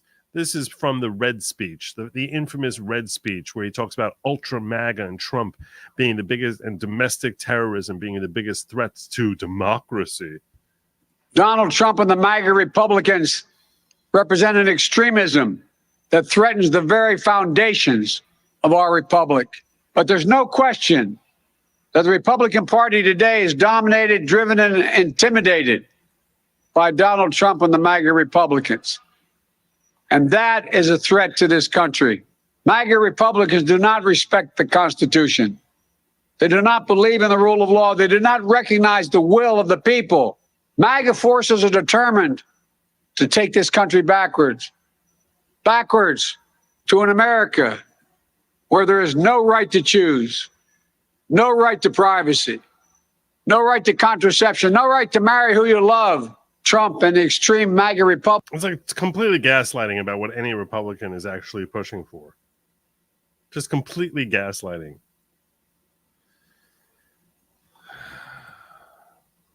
You're welcome, Tilly. That's why I'm here. Republicans quote a clear and present danger to our democracy.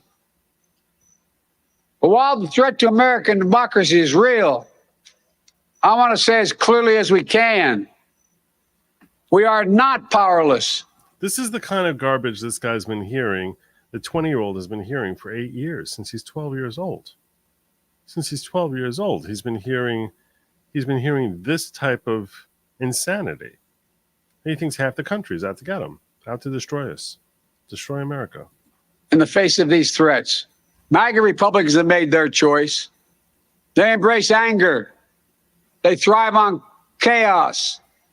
They live not in the light of truth, but in the shadow of lies. Unbelievable. Unbelievable. I remember when I watched this speech, how outraged I was. We told ourselves that American democracy is guaranteed, but it's not. We have to defend it. What does protect it. What does that mean? Defend it, protect it. How? How is this your typical American supposed to defend it and protect it? What are you saying here, Joe? Stand up for it.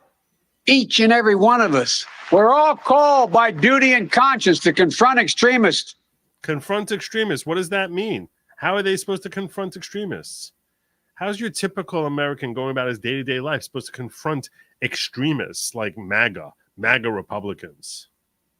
Who put their own pursuit of power above all else. We must be stronger, more determined, and more committed to saving American democracy than MAGA Republicans are to destroying American democracy. Yeah, that's what MAGA wants, to destroy American democracy. Completely gaslighting his sheep who swallow this garbage. MAGA Republicans look at America and see carnage and darkness and despair.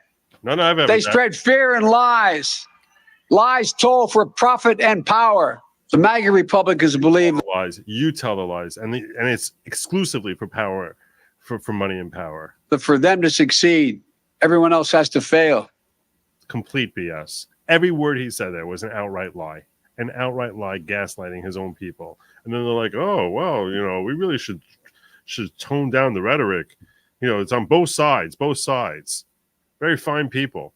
Very fine people on both sides." It's messed up.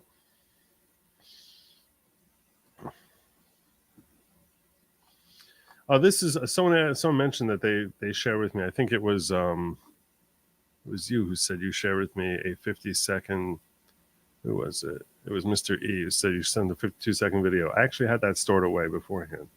See, it was here.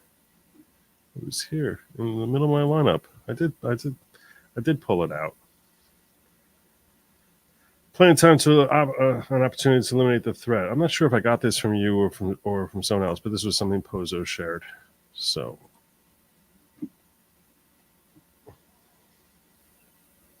He was doing the job. I wouldn't even be doing this. I'd be at some beautiful places aboard his ocean. Look, they're all pointing. Apparently. Yeah, someone's on top of the. See, he's speaking now, and while Trump is speaking, people are saying, "Oh my God, there's a guy on the roof. Oh my God, there's a guy on the roof." He was doing the job. I wouldn't even be doing this. I'd be at some beautiful places aboard his ocean. Look, they're all pointing. The Atlantic, maybe the Pacific. Yeah, someone's on top of the roof. Look. There he is right there. Right there, see him? He's like. You can see him up over here. The white pants, green shirt. There he is. There he is. Down, see him? Yeah, he's laying down. And Scott, I'm here with you fighting like hell to get a Senate. What's happening? And to make sure we take back the White House, because if we do, we're going to make America better than ever before. We're going to make it. Yeah, look. And it's There he not is. easy, because we have. You can see him right here. Right there. Millions and millions of people in our country that shouldn't be here. Dangerous people. Criminals. Dangerous people. That's what Trump's talking about. Millions of people. Over there, he's talking about illegal aliens, but people shouldn't be here. We have criminals. He's We on have the roof. He's drug right dealers. We have people that right should not be here, here. right on the roof. It's much tougher than it happens. You went right on the roof we got. He was doing the job.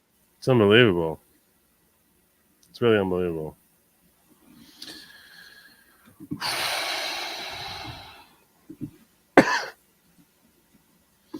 Anyway, some people have started waking up from this. A lot of people, not just. Here we have someone. Look, this is a minute-long video. I want to share with you. Hated Donald Trump. I saw this and I felt a little bit better today. 9 years ago, this was me. I was 17 years old and I was protesting Donald Trump at a rally. I'm making this video so hopefully you can realize that it's okay to admit that you were wrong. A lot of us fell victim to the media's lies and a lot of us hated Donald Trump. You could see that I had a very articulate message and logic and reasoning behind my hatred for the man. No, Trump. Trump bad. I encourage all of you to watch the pinned video on this account, Tim Pool's interview with Donald Trump, where he talks about how he wants to bring peace to the world. I know I want peace. I'm sure that you want peace. I know back then I wanted peace, but I was hoodwinked, tricked, lied to, and deceived by the media. Don't be afraid to let go of your ego and admit that you were wrong. Our country depends on it. Last night, we all saw a strong man stand up after being pew-pewed in the face. Don't be a coward. We cannot grow as a country if everyone is scared to say what they're thinking. And make sure you're actually thinking. Here, I was not thinking, I was believing. You cannot think and believe at the same time. That's a great point. You can't think and believe at the same time. We see, like, you know, now we're younger and younger crowds that are starting to recognize that they have been lied to for many years. For many years. America's starting to wake up. And speaking of someone dedicated towards waking America up, it's time we hear from Alex Jones. That's right. Here's Alex Jones' thoughts on this. Listen to me very carefully. I have told you for months on air, they're going to try to kill Trump. And when they try to kill Trump, they're going to go after everybody else that is his top supporters. And they also will try to kill Biden and blame it on a Trump supporter. That's coming next. Make no mistake, the same deep state that's behind Biden, that's trying to make him step down, was behind this today. They're now reporting it was an Antifa shooter who's now been killed. How convenient is that the supposed shooter has been killed? Ladies and gentlemen, our republic is in maximum danger right now. I'm about to go live at Infowars.com/show, banned out video, and right here on X.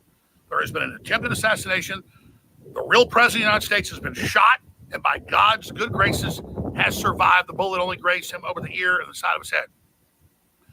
But ladies and gentlemen, the deep state is desperate. They are in trouble. They're going to try to expand wars. They can do power outages. They can do cyber attacks. We're in such a dangerous position. And I've noticed with all the viral videos out there, it's like, oh, he took a bullet for America. He's going to get reelected now. Ladies and gentlemen, the deep state did this. Make no mistake. And that lets you know they're going for broke. Do you fucking understand what I'm telling you? Take this deadly serious, just like war with Russia. They are going to try to kill Trump again. Now that they didn't kill him once, they are completely desperate. And I'm going to tell you again, Biden won't step down. The deep state will probably kill him or try to kill him in the next few days and blame it on a Trump supporter. And we may see massive terror attacks in America that are blamed on Trump supporters. They've been pre-programming it. They've been preparing. I've been telling you, imminent assassination attempt on Trump every damn day. Because that's what a dying, corrupt establishment does when their back is against the wall. We're living in a historical moment right now. We need Americans, people around the world, to pray for President Trump and pray for America, but also politically get out there on X and everywhere else that has some free speech and get the point out that this attempted assassination that actually wounded the president, took a bullet for America, lies at the feet of the deep state and the corporate media that said, kill him, destroy him, he deserves to die, he's a fascist, he's a Nazi. It lays at their feet. Instead, I see conservatives celebrating, hey, he'll win for sure now. It means the globalists are going to go for a broke. It means they know their time is up. I agree with that. So I'm glad Trump survived. I am so happy. Thank God. Thank you, Jesus. But ladies and gentlemen, do you think this happened by accident? No. And do you think the system's going to back down now? No. Power outages, cyber attacks, expanded war, China invading Taiwan, stock market crash. It's all on the table, and the deep state's behind it. I'll be covering it live, coming up on X at Real Alex Jones in the next 10 minutes. Join me there and share the link if you want to stop these people dead in their fucking tracks. This is time to be serious and time to be focused and time to stop being naive and wake up. I agree with him. I think that this is just the start. This is just the start. I think we are going to see things get worse before the election. I think we are going to see things get worse, and perhaps even after the election until Inauguration Day. Who knows? Love the content. What do you think about America First? Israel and Palestine do not matter. So my position on the whole Israel-Palestine is I've avoided talking about that as much as possible. Certainly in 2024, I bring it up very rarely. Most people know that I'm not at all secret about the fact that I'm an Orthodox Jew. I'm not sure when you say America First if you're referring to Nick Fuente's organization or the concept of America First, which are two completely separate things. Because conceptually, I agree with the concept as an American that America should put her own interests first, always, as every country should put her own interest, survival, and ability to thrive first. That's why, especially our government's role, the reason you're put in positions of power, is to look out for your own constituents and not some foreign interests, whether those interests happen to be Ukraine or Israel or any other country that America is supporting. With respect to that specific conflict, I have my own personal take on it, which is going to be very strongly pro-Israel. I don't want America to send money to Israel. I don't think that's fair. I don't think that's the nature of the way relationships should be working. I think that if what I would ask of America as far as like, you know, caring about Israel's survival is just don't get in their way. Just let them do whatever they want to do. Recognize that they're dealing with a type of enemy that we fortunately never have faced. People who put conviction above their own lives and lives of their children and are willing to die for and kill civilians because of their dedication to what they believe to be their cause. And don't cast judgment on Israel for fighting for its survival and doing what they feel is necessary. Because, God forbid, if there was a situation where America was being bombed by Mexico and Mexico had taken hostages, American citizens as hostages, every one of us would be screaming that America should be destroying Mexico for that. And stop worrying about, like, you know, stop trying to label it as something that it's not, like a genocide, or that there's an objective of trying to, like, you know, kill children, and recognize that, hey, this is a crazy terrorist force that is not going to respect kindness. They're not going to respect mercy. And that they basically push their own civilians, either willingly or begrudgingly, into complicity in helping hide hostages and do things of that nature. So, as an American, I want America to never, ever consider sending troops there. I don't want them sending additional funds there. You know, the nature relationship is to actually express unconditional support as far as saying and recognize that Israel is doing what they need to do in order to fight a very difficult enemy and to wish them well. But as far as there being any sort of investment from America into that conflict, I don't think that's appropriate. I don't think America should be taking that role. And I've had that position since October 7th, that I was like, I don't want America to send money. I don't want them to send troops.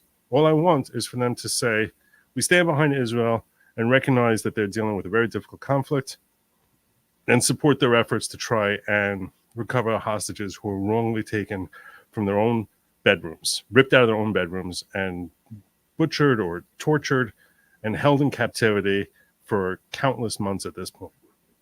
That's what I want.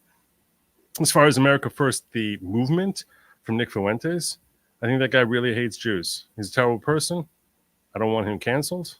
I don't want him silenced. I want him to be able to speak and embarrass himself every time he opens his mouth, which he does with regularity.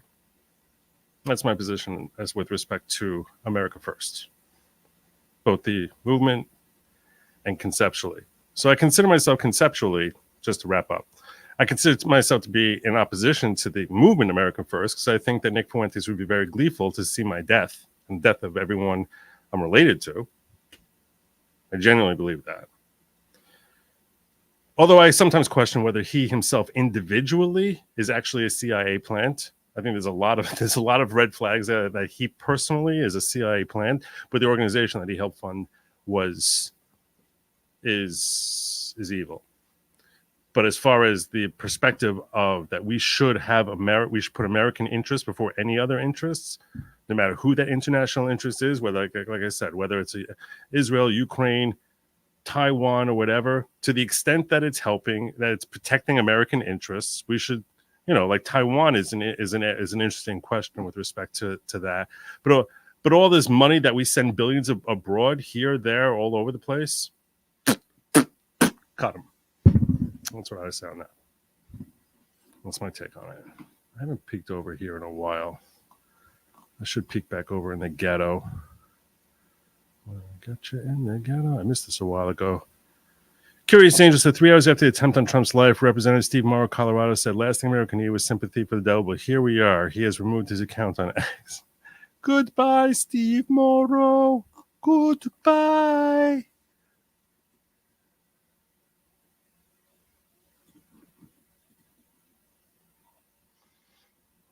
It's only July, so much can change before November. 100% true. Deep State must pew pew Pervy Joe next. Thoughts? If you mean Joe Biden, I think they will. I think they will. And they'll try to portray it with someone who's, a Republican, America First type of person to try and say, see, MAGA is a threat. Reminder that MAGA is a threat. Because they were so thrilled with January 6th and the way they could orchestrate that situation to make MAGA look dangerous, that I would not be at all surprised if they were to try and trigger some lunatic who's expressed MAGA type of support for Donald Trump and has some sort of deranged elements in his some sort of chemical elements within himself to basically engage in violence. And I pray that no one actually falls for it. But there are some loonies out there. And I'm urging you to make sure you're never one of those loonies who actually engages in violence. If DT makes it to election, the deep state will just steal it again. I don't think they're going to have an easy time with that. But again, it's only July. Elections were held tomorrow. They would have a very difficult time with that. So I think tomorrow you would have 40 states. But elections are not tomorrow. A lot can happen. Crap. Your Orthodox Jew makes me reconsider my sum. Came back under 100K. Respect to your answer. I don't want any money going to Israel or Palestine. We have our own problems, period. Amen. Yep. Like, I'm just like, look, can we stop worrying about other countries' borders and fixate on our own borders here? Taiwan has some of the most advanced chip makers in the world, makes it an American interest. That's why I said Taiwan is a little bit of a more interesting scenario, because I agree with you on that. That's one of the things I like about Vivek, is that Vivek points out that Taiwan has the capacity to build super chips, which we need here and cannot yet produce here. And he's of the opinion that if we ramped up our efforts to produce them here, we could be doing it here in 5 years, and that we should basically be telling Taiwan, look, we're going to help protect you for 5 years, but once we manage to sort of shift out that we don't need you no more, you're going to be on your own at that point. And I think that that's precisely the right message to have. Precisely. Because frankly, every country, you can be an ally with someone. That doesn't mean that we're going to be we're not your daddy. That's not what we're here for. And the people who we elect into power, we elect them into power to look out for American interests. That's why we're putting you in that position. So it takes audacity for you to come along and say, I'm going to start putting the interests of some white kids on a different continent, or brown kids or yellow kids or black kids or anything on a different continent that has nothing to do with American interests. It's like, no, I don't care about the EU and all the white kids on that continent. And I don't care about the Asian kids in Taiwan, and I don't care about the brown kids in Israel, and I don't care about the black kids in Africa. I want you to be worrying about every color kid here in America, no matter what their color is, whether they're brown, black, white, yellow, purple, green, I don't care. They're American, boom. That's where we have our interest. That's where we're protecting them. You want to know why? Because that's who you were elected to protect. That's your job. That's my take on that. Yeah, we shouldn't be hostile to other nations, but we should be proudly say we are going to put our own interests first, and we highly recommend that each of you put your own interests first. And we won't take offense at that. If you're German, you're gonna put German interests first. You're Irish, you're gonna put Irish interests first. If you're Bangladesh, you'll put Bangladeshi interests first. That's the way it should be. That's part of being a patriot. That, yeah, you know what? You support your country that you come from. It's like this is like something which was basic for millennia. Certainly many centuries. I mean, this is like common sense. It seems to be like, if you say it, people think that you're xenophobic or a racist or something like that. You're not racist. You're not xenophobic. I'll tell you something, especially if you're an American and you say, I want you to protect all American interests, irrespective of their race, that the furthest thing in the world you can be is a racist. Because you're saying, I don't care what race they are. I care about their nationality.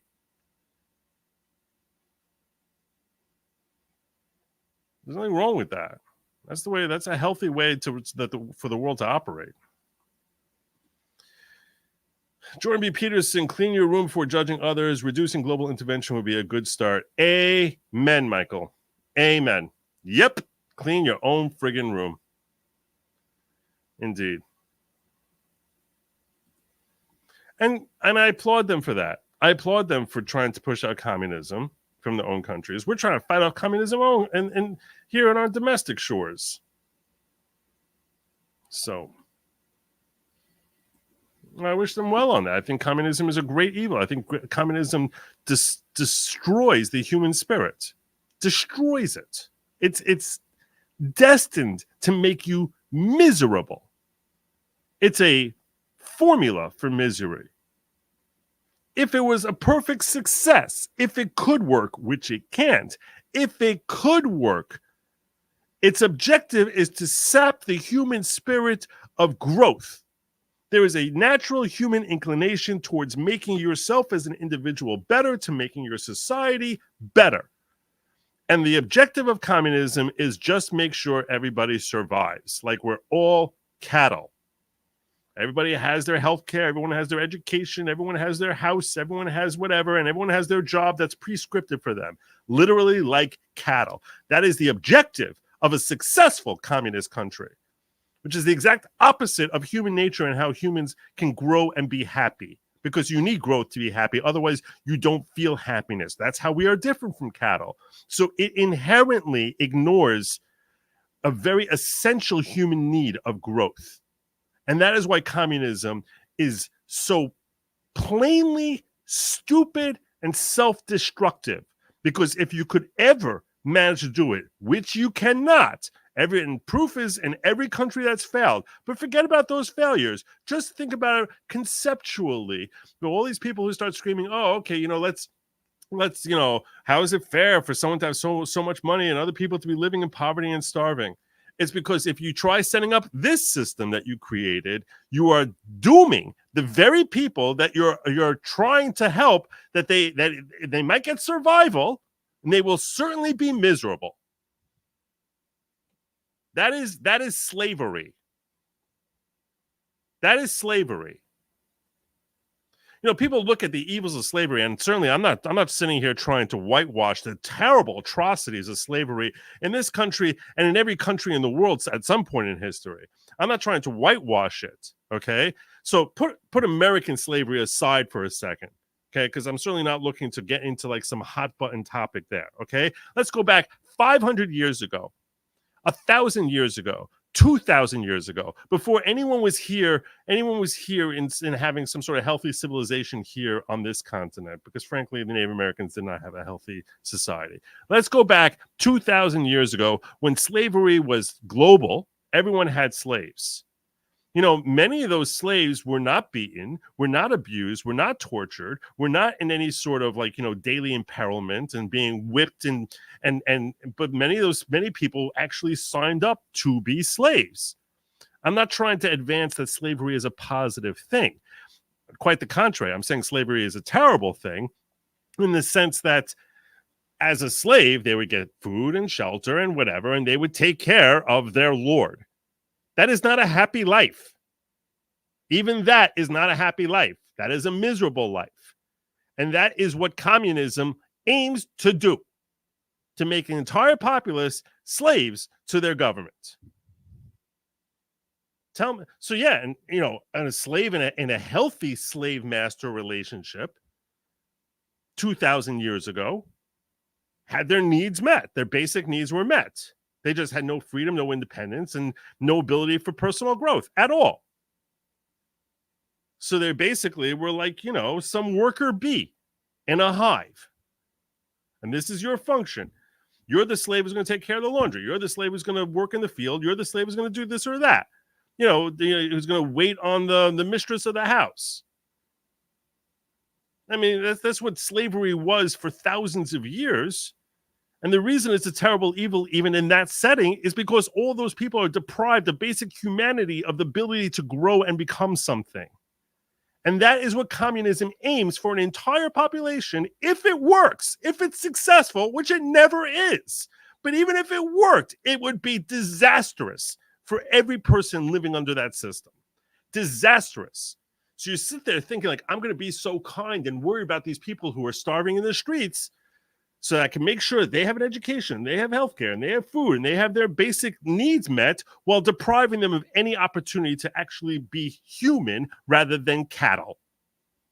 Because cattle don't have needs for growth. Cattle don't have a need to develop themselves. Cattle don't have a need to test themselves and struggle and rise above struggle and become something greater than what they are. Cattle just want they want their food, they want their warmth, they want their shelter, they want to reproduce. They're not just cattle, all other lower life forms, anything below human, that's their perspective, it's survival. Human perspective is not about survival. And communism aims exclusively to reach survival for everyone and nothing more. And that is a failure. That is misery. That is awful. That is terrible life for any human to be forced to live under. So that's why I'm against communism. I'm going to teach you all never to raise communism in my chats because I think I give the same or similar lecture over and over again. I think that Joe finishes with an air bubble and they say he died of natural causes. Maybe. Who knows? Did I skip your super chat? Did YouTube censor your Yiddish? I don't see your super chat here, Cars. I think YouTube censored. I'm not seeing it. If you sent it in the last hour, I'm not seeing anything from you in the last. I don't think I saw anything from you tonight.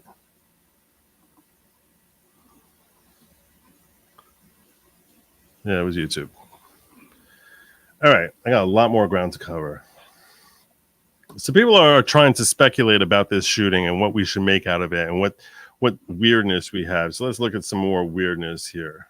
People are freaking out. I don't know what to make out of this woman that some people are focusing on. I don't know what to make out of this. Watch this shit, dude. Watch. Watch. She sits down. Yep. Watch this. Puts the sign up. Take a look at what happened. She is looking over towards where the shooter is. Shots fall off. She's completely normal. And then watch. And then she's got her. What the fuck? What the fuck? People are freaking out. And she's filming. And she's just like right there. She's like that Russian woman by the JFK shooting, right? She's the Russian one. That's what she is, right? She's our Russian woman, where everyone's like, "Who is that woman? Why does she look so unaffected by everything that's happening around her?"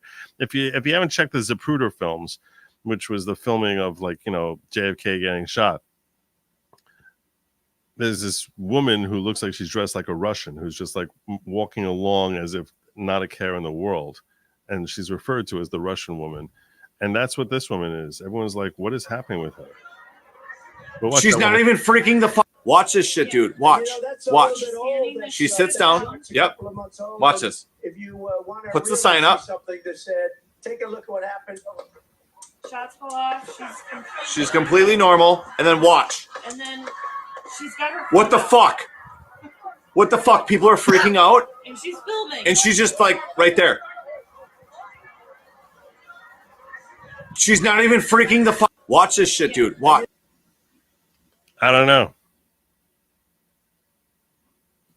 What do you guys make out of that?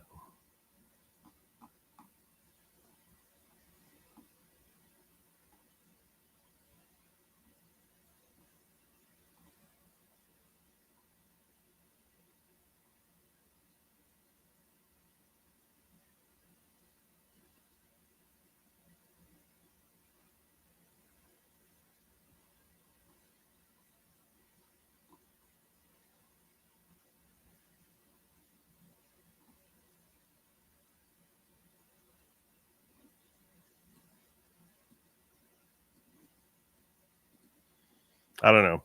I don't know what to make out of that. But I thought I'd call it to your attention.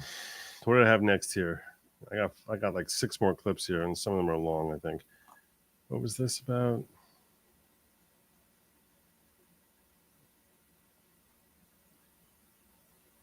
Oh, so this was an interesting thought. Apparently, the shooter's phone is in police custody and they can't access it. And I think this raises an interesting philosophical question. That's why I saved this one. So Daniel Bostic said, breaking news, the FBI is saying they cannot extract data from the shooter's cell phone. A quick likely explanation as to why and how this is maybe headed to court and why you should care. Many do not know it, but I'm an IT professional. I care deeply about data privacy rights, and you should be too. I guess you should too. First, I want to stress that the tragedy of the Trump assassination attempt and death of a rally attendee cannot be overstated, and blah, blah, blah. Anyway, the FBI and some local law enforcement usually use foreign-made data cracking tools like Cellbrite and others. They are effective on outdated versions of iOS, poorly secured devices, and many versions of Android. There are exceptions like the phenomenal Graphene OS Android platform, but I digress. Now, if the shooter has an updated and newer model iPhone or possibly Android device, this is likely why the FBI cannot access it. Apple in particular is extremely strict on user security and privacy, as they should be. Do you want to give law enforcement free access to your cell phone at any time based on their own whims? Didn't think so. Next, a quick history lesson. Remember the 2015 San Bernardino terrorists? That was the dispute which resulted in the lawsuit FBI versus Apple. FBI tried to compel Apple using an ancient law from 1789 called the All Writs Act to unlock the shooter's iPhone. Apple refused. The only technical way to comply would have been for Apple to create a custom version of iOS with a backdoor for law enforcement. That would be disastrous. That would be disastrous. This is obviously a horrific idea which would have exposed hundreds of millions of Americans to an out-of-control federal government intent on targeting political activists and dissidents across the country. Apple was not protecting a terrorist. They were protecting their hundreds of millions of users and not allowing the FBI to use one awful incident to justify allowing them to access to everyone's devices. And I totally 100% agree with this.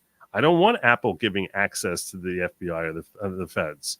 I don't care if it's finding out information about this shooter. I don't want them to have access to this. When Apple refused, the case headed to court, but was resolved before a ruling as the FBI was able to hire an outside firm to crack the phone because it was an older iPhone 5C running iOS 7.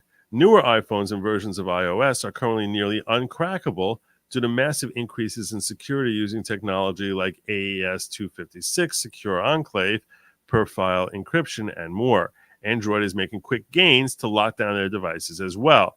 But the FBI has a track record of using tragedy and disgusting criminal behavior to justify needing access to all devices based on when they feel like it.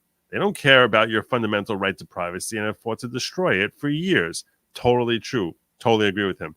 Don't want them having access. I don't care. I don't care that much about this guy's cell phone.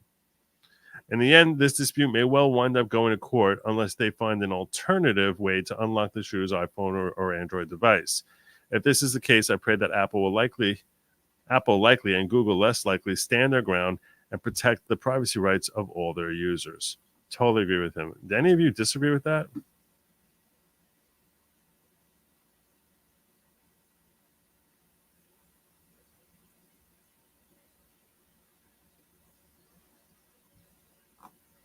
It is weird that no one's I haven't seen anyone find social media on this guy. How did they scrub it that fast? How is it all so scrubbed? Almost like it was scrubbed before he went out there and committed this shooting.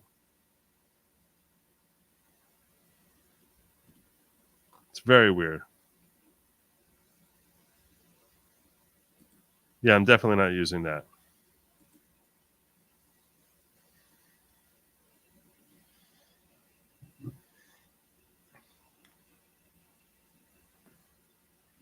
Anyway, I will say this. I want to know everything I can about the shooter, but not at the expense of giving up our privacy that the government can access our phones. No way. No way. Okay, what else did I have here? There was 4 more things. Yeah, okay. I didn't watch this one yet. What I have here. You left-wing nut jobs. You can't win on merit, so you got to do what? Try and kill the man? Really? It's a good thing y'all don't know how to shoot. It's a good thing y'all are piss poor at defense, self-defense, offense, all of it. Well, the only thing you proved is this, that you guys are the ones that are prone to violent actions. Every time you lose, violence.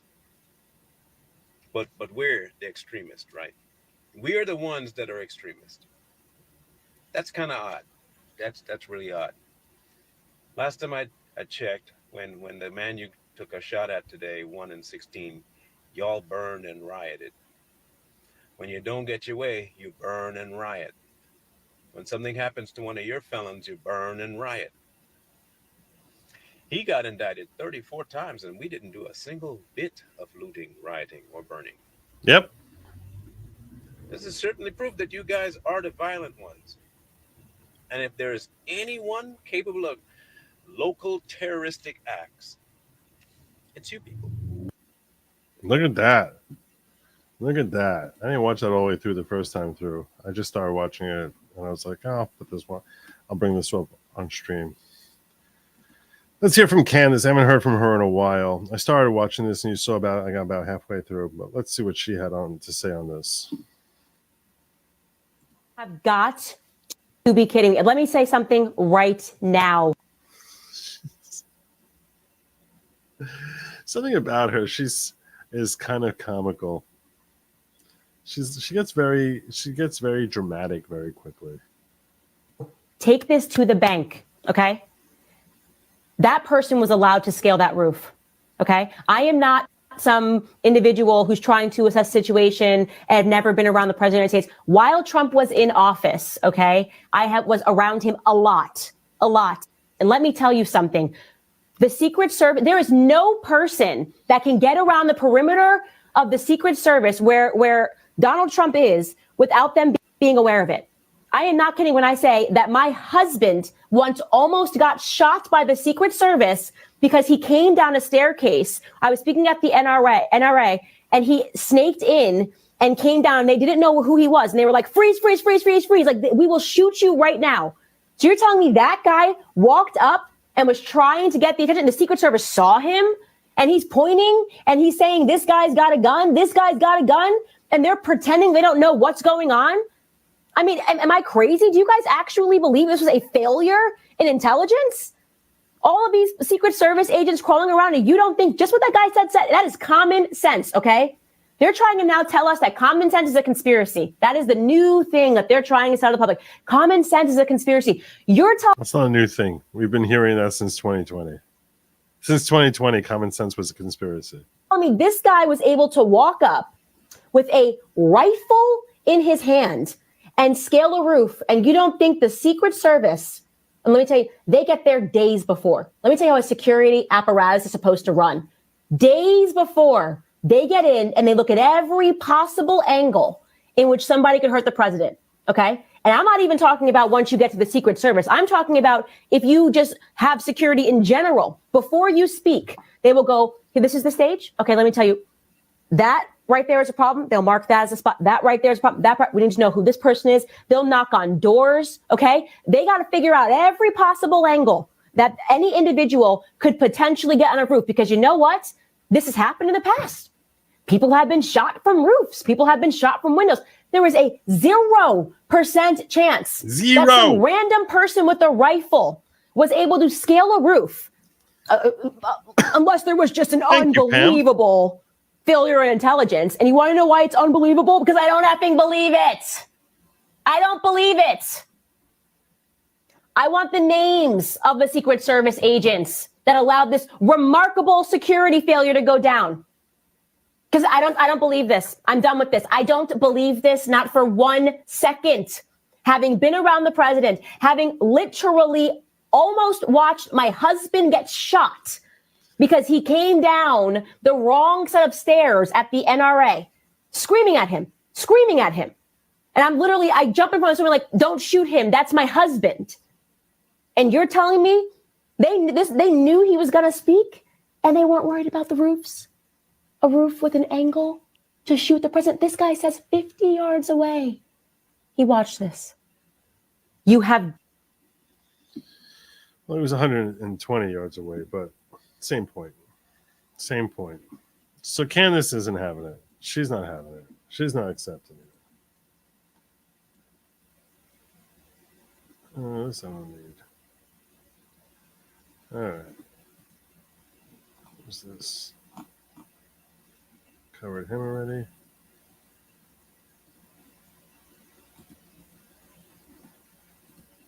So I told you I was going to give you some of the insane takes, and I'm really going to focus on one that a couple of you mentioned to me, and that is Destiny. Destiny. I don't know what's wrong with you, bro. I don't know what's wrong with you, but you kind of lost your marbles.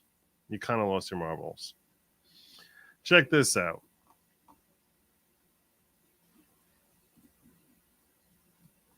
This guy literally has lost his mind. I'm wondering if this is actually an act even. Talking about, if you look down in the description below, if you join late, I shared with everyone a link for Corey Comperatore, who was the firefighter who was a victim of Thomas Crooks. Shooter shot while he was in attendance at the rally, shot and killed, leaving behind 2 daughters and a wife. And here is Destiny on this. Fuck it. Fuck the dude, the firefighter guy. Fuck Trump. Fuck the people that support him. I just want you to know, okay? Just in case you're confused or it seems like I'm, whatever.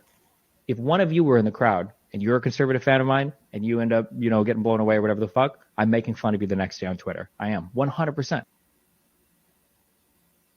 Fuck. That's the least of what he said. That's literally the least of what he said. As that umbrella guy says, F firefighter Corey Comperatore lost his life at the Donald Trump rally shielding his family. In an act of heroism that I dare say 0 chance that Destiny would show those kind of cojones. His daughter said he was the best dad a girl could ever ask for. He truly loved us enough to take a real bullet for us. Process that. Instead of thinking about himself, he protected those he loved. His daughter added this too: I'll never stop thinking about him and mourning over him until the day that I die too. July 13th will forever be a day that changed my life. I will never be the same person that I was less than 24 hours ago. What was this man's crime for people to celebrate his demise? He supported a political candidate and he went to see someone speak. That's all it takes. I'm going to tell you right now about Destiny. My personal experience with him. My first interaction with him was, I think, almost 3 years ago now. This October will be 3 years ago that I got a pretty vicious bout of COVID. And I could barely speak. And I went on and I made an appearance. I wasn't streaming that week because I was really knocked out by it. And I went on with Fair and Balanced, and she ended up having him on or something like that. He knew I was a conservative, and he made a joke about me dying.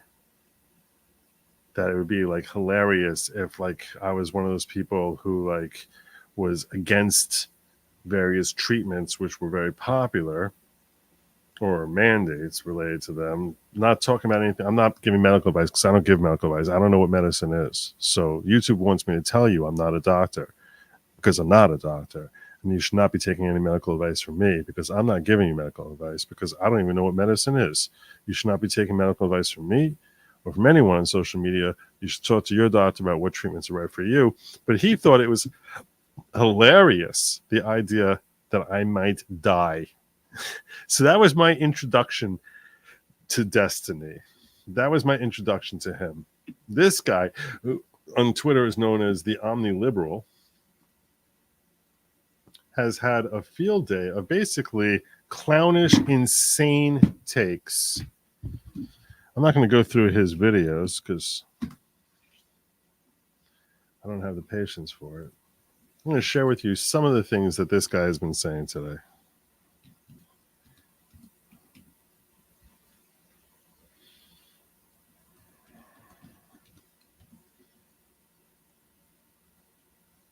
Where are you at? Yeah.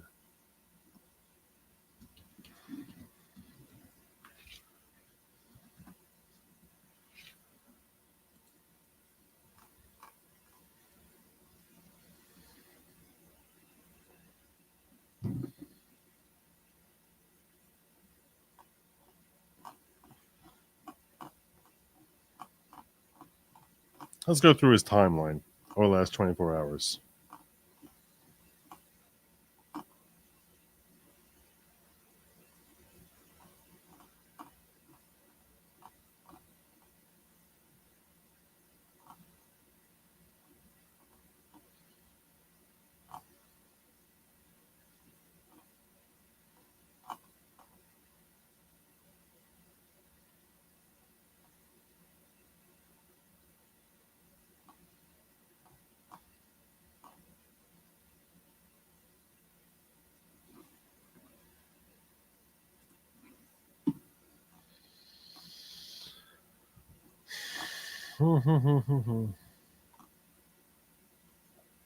So first, when Patrick Bet David said, I don't usually use words, but FCNN, when CNN put a headline, Secret Service rushes Trump off stage after he falls at a rally, Destiny defends them, saying it was a breaking news headline because no one knew immediately what happened, you effing dolt.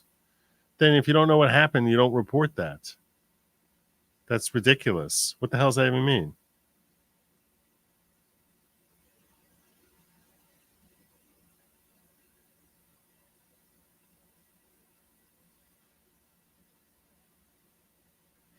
Simultaneously, a trained marksman who was firing from a prone position who couldn't hit essentially a stationary target and aim for the head instead of center mass.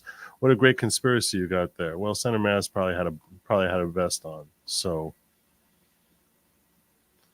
maybe it's a result of him repeatedly acting like a dictator himself.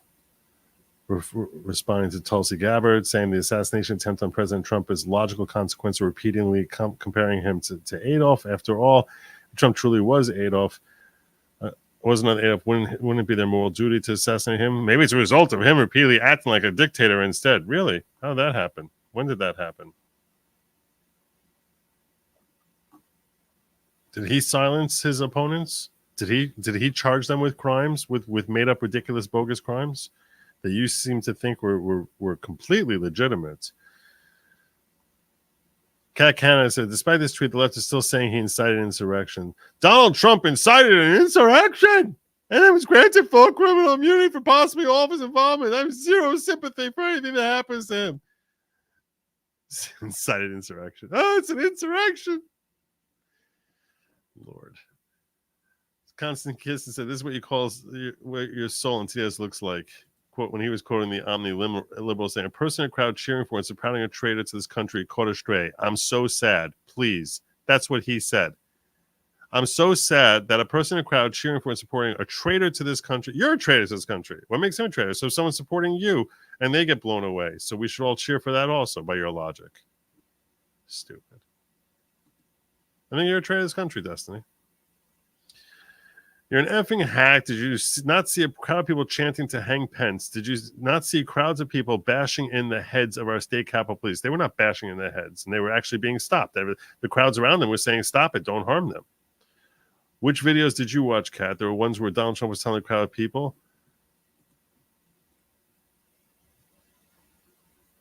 that they need to fight like hell or they were going to lose their country. Everyone says that. Everyone says that. Everyone says that. Did you not see the red speech? Everyone says that. They've in the defense of the second impeachment charge, Trump's defense team put together a montage of every political leader, from Nancy Pelosi, Kamala Harris, Joe Biden, Barack Obama, every one of them screaming, fight, fight, fight, fight, fight, fight, fight.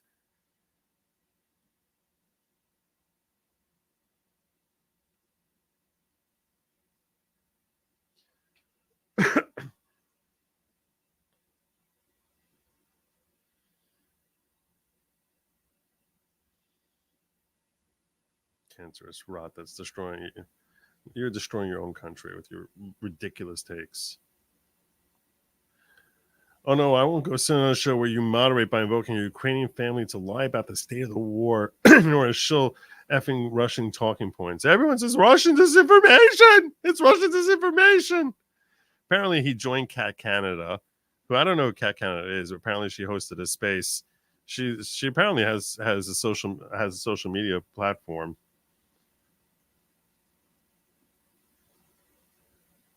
He's so angry. He's so angry. I don't know who she is. Apparently she seems like she's from the right, and she's 123,000 followers on X. So she must be popular. I assume she's got some sort of show or something that maybe some of you are familiar with. But he was unwilling to go into a space where I can get muted over and over again by a spineless F moderator. Yeah, okay. I'll tell you this, he muted me when I went on his space. He talked over me. My comment says Joe Biden sent the orders. Excuse me, sir, but if he did, he would enjoy absolute criminal immunity for his acts as commander-in-chief. Thank you. Nope. You don't really understand how it works, do you? You don't understand. You don't understand. You read it and you don't understand it. Because, and this is one thing, what's he whining about? He's whining about the immunity decision by the Supreme Court. Supreme Court said there's immunity when you're carrying out your functions of being the president, not carrying out your functions of using the weapons and powers and privileges that are given to the president. These are two completely different things. This is something that if you're new to my channel, you joined up in the last week or two, you may not have heard me say this. So I want to clarify for Destiny and any other idiots out there who read through that entire decision and instead of actually contemplating what the right was, what the majority was saying, just focused in on the ridiculous rhetoric that was thrown out there in the dissent in their ridiculous interpretation of what the majority said. The majority said that there is immunity when you are carrying out your duties that you are sworn to uphold as president. That's what gives you the immunity, not the weapons that you employ. So, the duties of the president in Article 2 include, for example, to form treaties, to oversee as commander-in-chief of the military and the armed forces.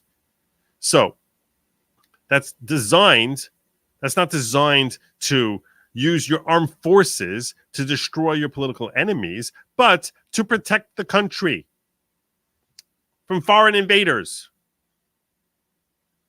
Sitting here saying like, so aggravating.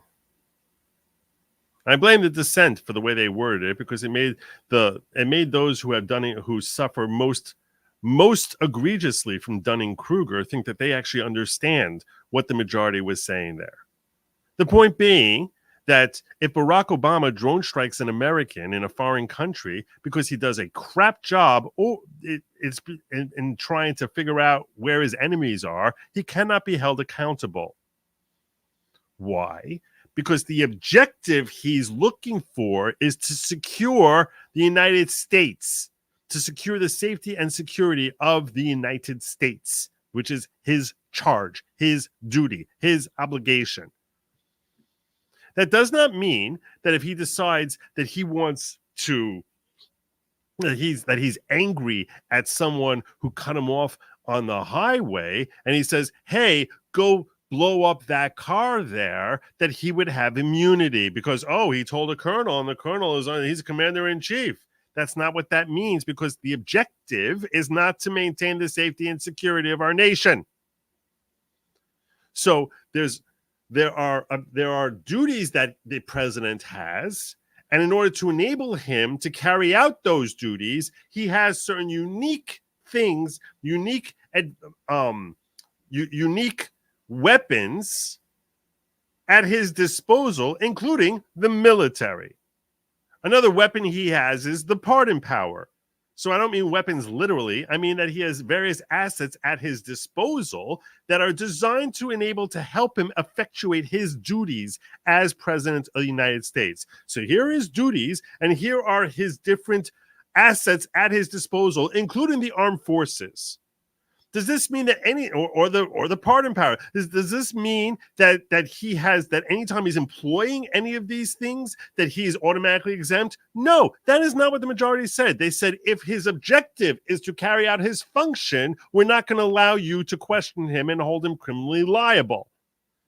It does not mean that, well, once you're using one of these special privileges you have, you're not criminally liable, which is why Justice Jackson was out of her gourd and just, I don't know what she was drinking when she wrote, oh, so since he has the right to fire people, that means that if instead of firing someone, he shoots them, he has some major shoot the person in the head, that now he would be exempt. No, because while it's true, as the head of the executive branch, he has the right to fire whoever he wants in order to make sure the executive branch is being run as efficiently as possible, that does not mean that he's allowed to employ means that have nothing, that go well beyond firing someone into terminating their life.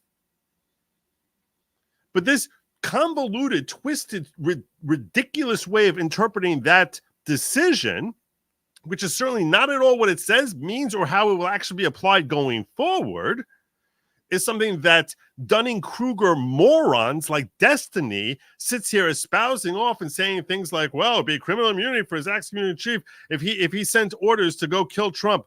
Wrong, dead wrong.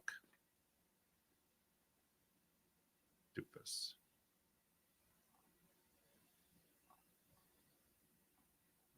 Simpleton. Then he quotes from, he brings his quotes from here. It's on page 8 of the majority, retard. Really?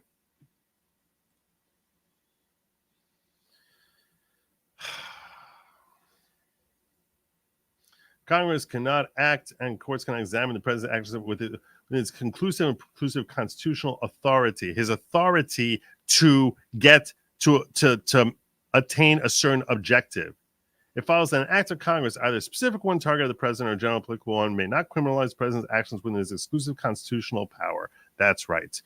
His power to get something when it's designed to effectuate a purpose. Go back 2 pages before page 6, and they explain why it is that these powers are given to him and why it is that he's exempt.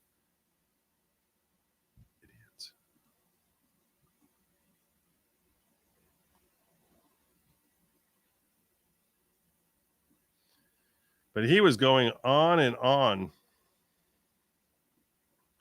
Basically, what was...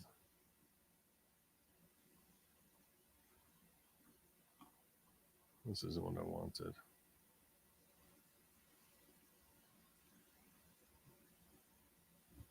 If I've offended anyone with my recent tweets, I'd like to make things right. DM me and I'll buy you front row seats to the next Trump rally. That's genius.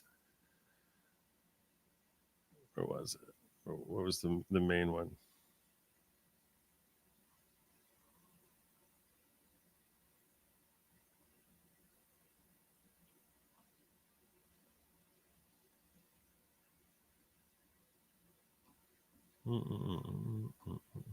He's so bitter. I'm going to tell you why he's so angry today. The reason he's so angry today, you want to know why he's so angry today, Destiny?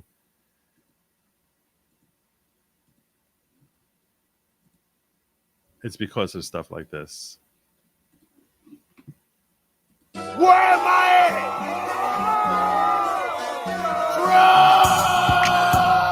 This is why he's so angry today. This is why he's so bitter today. He's so bitter today because of stuff like this. Hey, Trump got shot at. Got shot at? We're gonna lose the election, huh? Big time.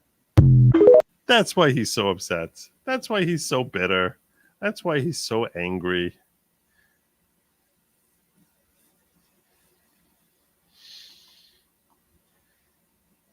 So,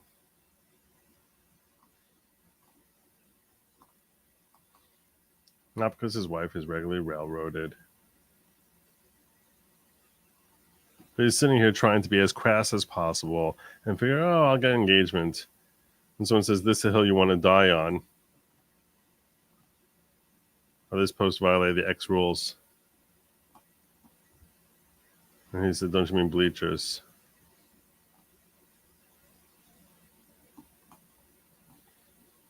Did they take it down? Did they take it down?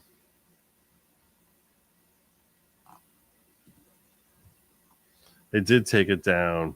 They took down his post where he basically was where he saw that Corey Comperatore, the firefighter who died, had posted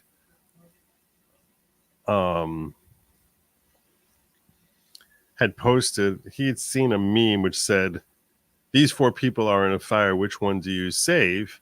And it had a picture of AOC, Biden, Hillary, and Putin. And the original post had written Putin, and Corey responded 100% Putin. So Destiny quote tweeted that and said, this is the guy who died at the rally yesterday, LMFAO, and like laughing about the fact that he had died. So apparently that tweet was taken down as crossing the line because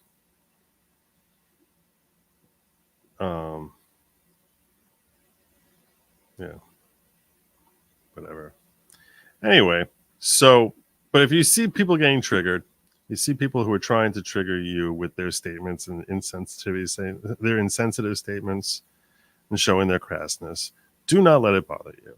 Understand that they are just very, very bothered right now. They're very bothered because they know how this is going, because they know the result of this is is a whole bunch of black people saying, yeah, this guy Trump seems kind of black now. I'm definitely going to vote for him, because they see people saying that now they'll crawl over glass to vote for Trump, and they're freaked out. They're very freaked out. So they're lashing out in the only ways they know, which is like children. And that's what the past 24 hours has shown us. We had some great songs, some new rap from Tom McDonald. We got some laughs. We got some base takes. We got some conspiracy theorists. We have some conspiracy theory that sounds pretty legitimate. We have questions, lots of questions as to how this whole thing happened, and we have insane folk. That's what the first 24 hours had. And I'll tell you this, thank God he turned his head. Thank God he turned his head, because this country, without Trump, if Trump had been taken out last night, oh my God, that would have been such a disaster. 99% emotions, 1% logic, hence funny. Are you talking about Candace? Yeah. I find this highly dubious. They use fabricated evidence to get FISA warrants, but not for this, and can't crack the phone. I don't know. I trust them if they manage to crack the phone that we'd ever find out what's in there. She also believes Macron's wife is a man. Yeah. Well. Destiny was destroyed when he continuously cucked by his wife in front of him and is taking his anger on Trump. That's almost certainly true. When a spiritual battle with forces of evil, as people are automatons, irrelevant, switched on pawns. Here, Chop-O-Matic. Biden DJ is going to charge Trump for inciting the attempt on his life. I thought it was because his wife left him. Could be that. F. Destiny, I watched yours of him and lately, and I have a feeling he loathed me for my political opinions. He's lost his mind. I think he has lost his mind. Hey, Joe. Hey, Entry. If Trump has some ideas on how to bring the country together, I'm all ears. Amen. I think success will bring us together. And it is Hashgacha Pratis. Okay. Let me double check, make sure I didn't miss anything in the ghetto, because I got to start wrapping up here. I've been streaming for a while now. I'm at like 2.5 hours here. Curious Angel says, you're the best, Joe. Thank you for taking care of us in Insomniacs. You're welcome, Curious Angel. My pleasure. My pleasure. All right. That is my show for tonight. This week is the RNC convention. I'm going to have a lot of coverage. You're going to see a lot of my face, hear a lot of my voice, and a lot of me eating popcorn while I'm listening to people talk and either laughing with them or at them, depending on what my take is. But you're almost certainly going to enjoy it more if you watch it with me than on your own. So, hey, come over to goodlogic.locals.com.